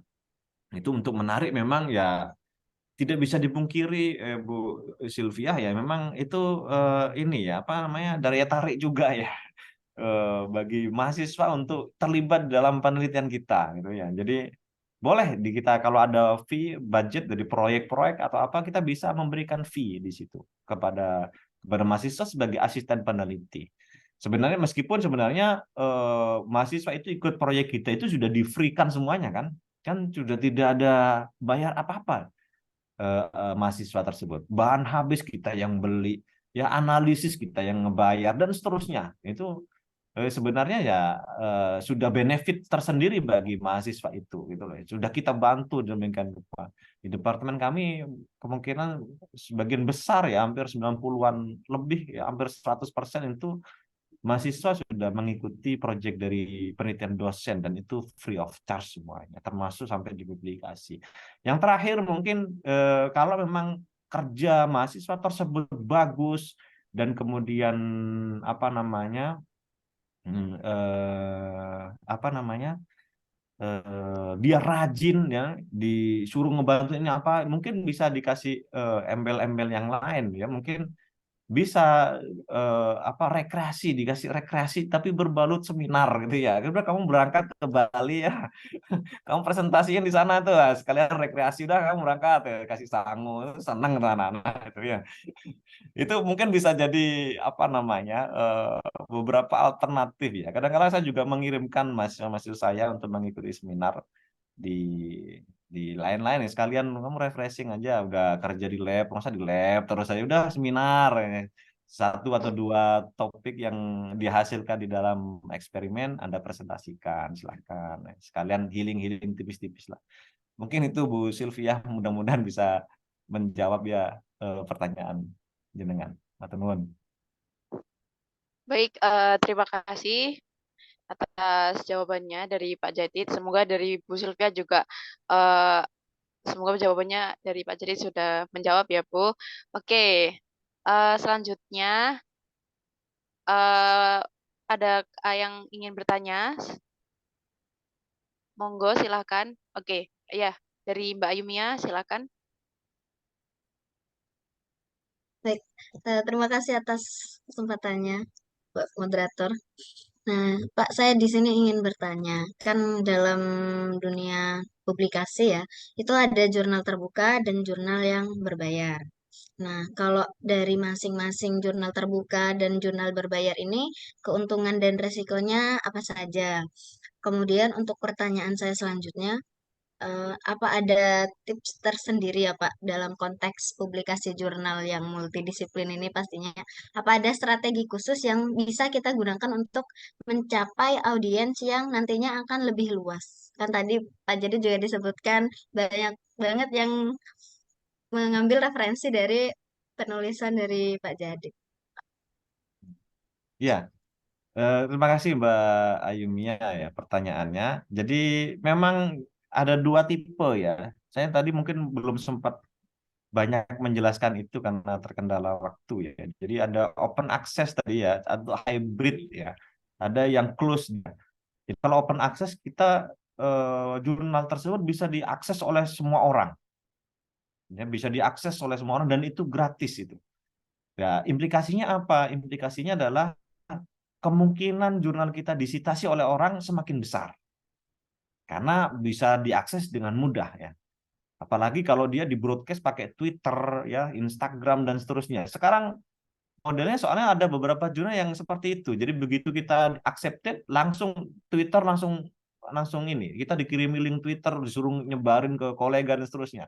Jadi mereka lebih masif lagi ininya. Kemudian kalau itu kelebihan dari jurnal open access. Kelemahannya apa? Ada kelemahannya. Biasanya open access jurnal itu agak mahal, Mbak.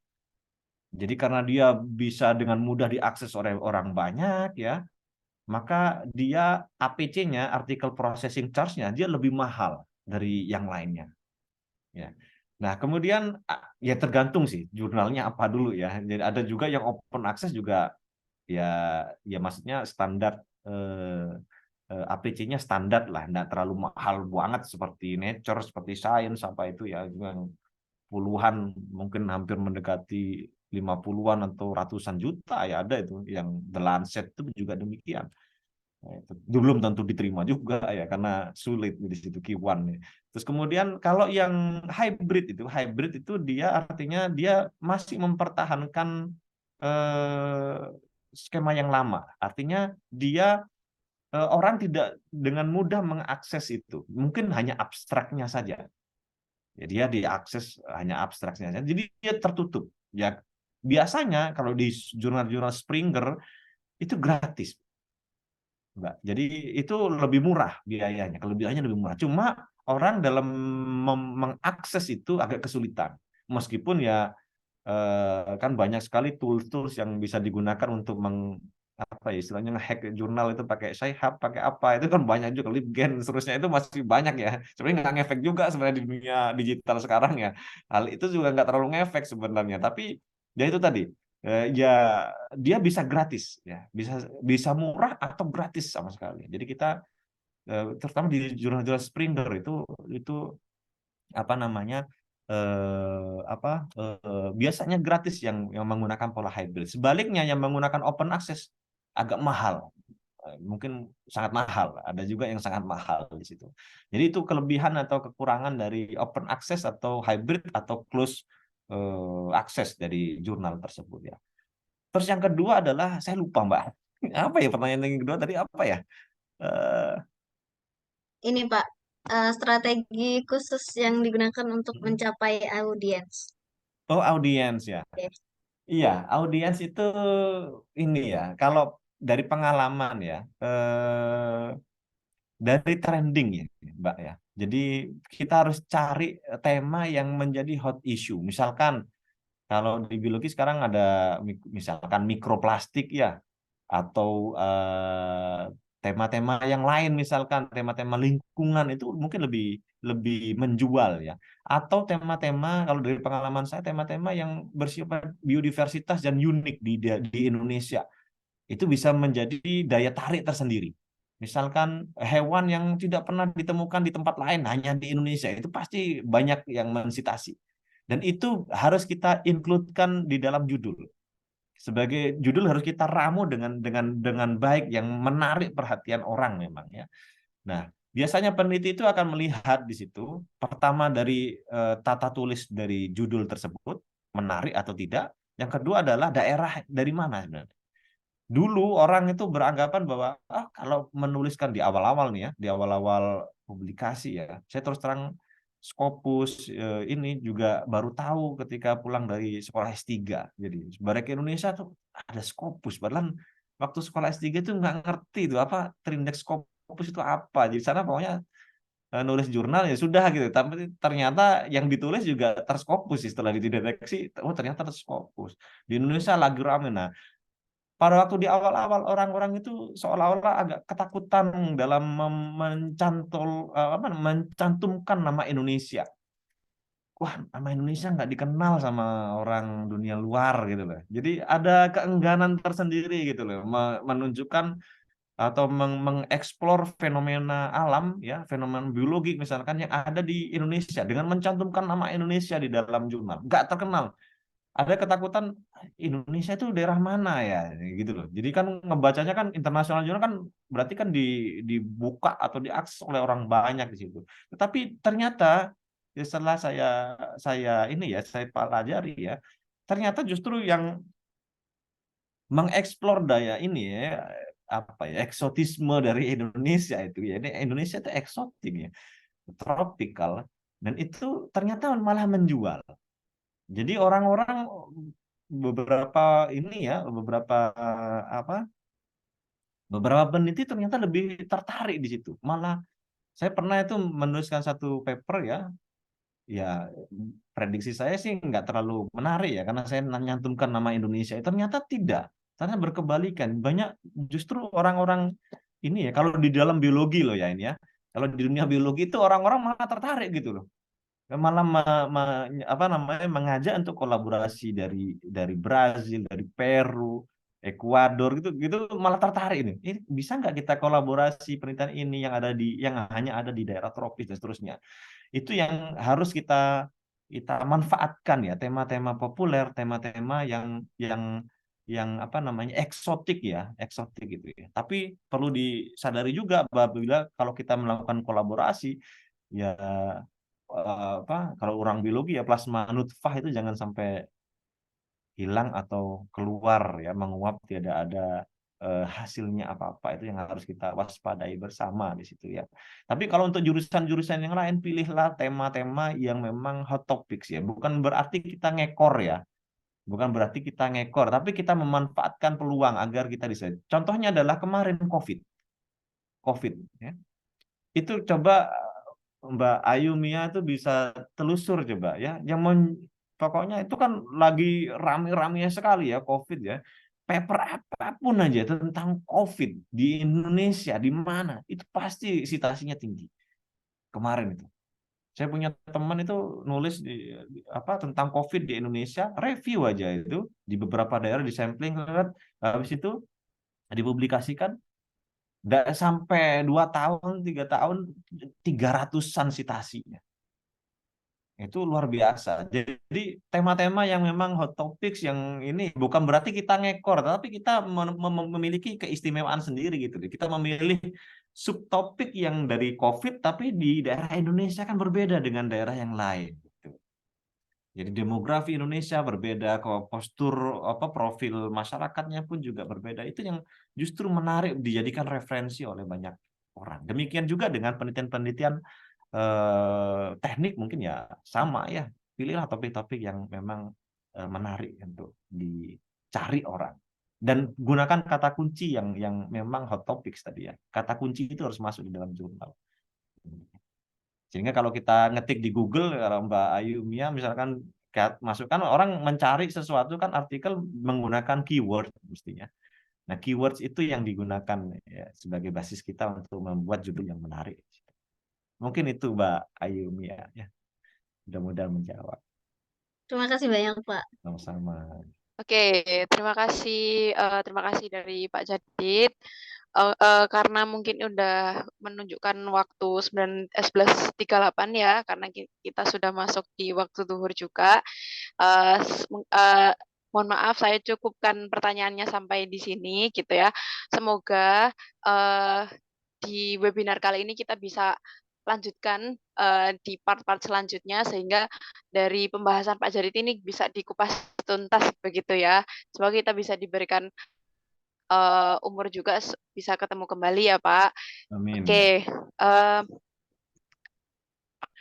Nah, tadi karena sebelum saya tutup gitu ya.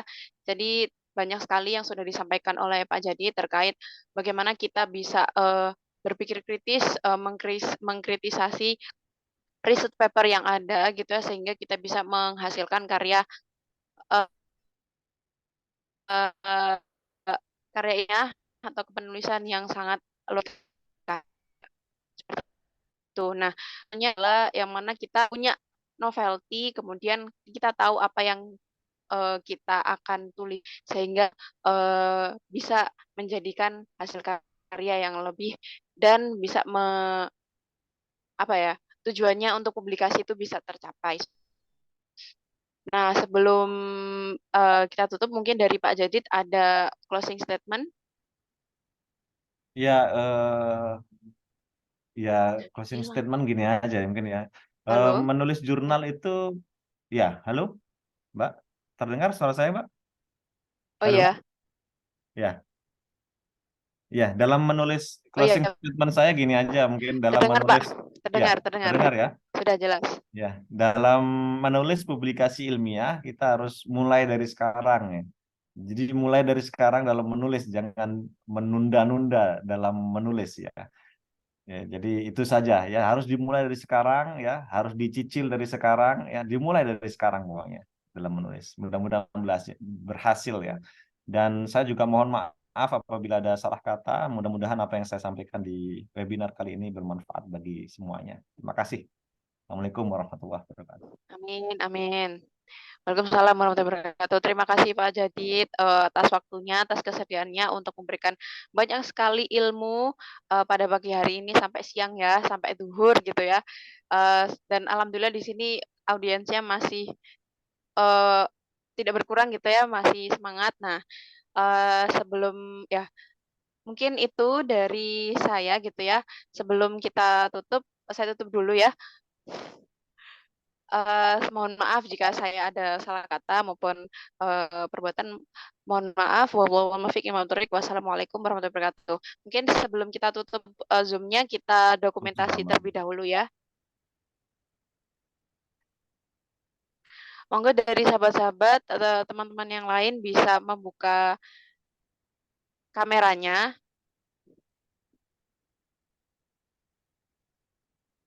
Monggo dari panitia bisa disiapkan. Siapa nih yang Saya, Mbak. oh ya, monggo dihitung aja. Oke, 1, 2, 3. Lagi mungkin, Mbak. Bentar, sebentar.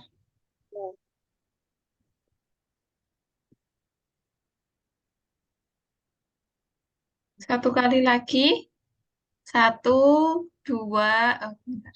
1, 2, 3. Sudah?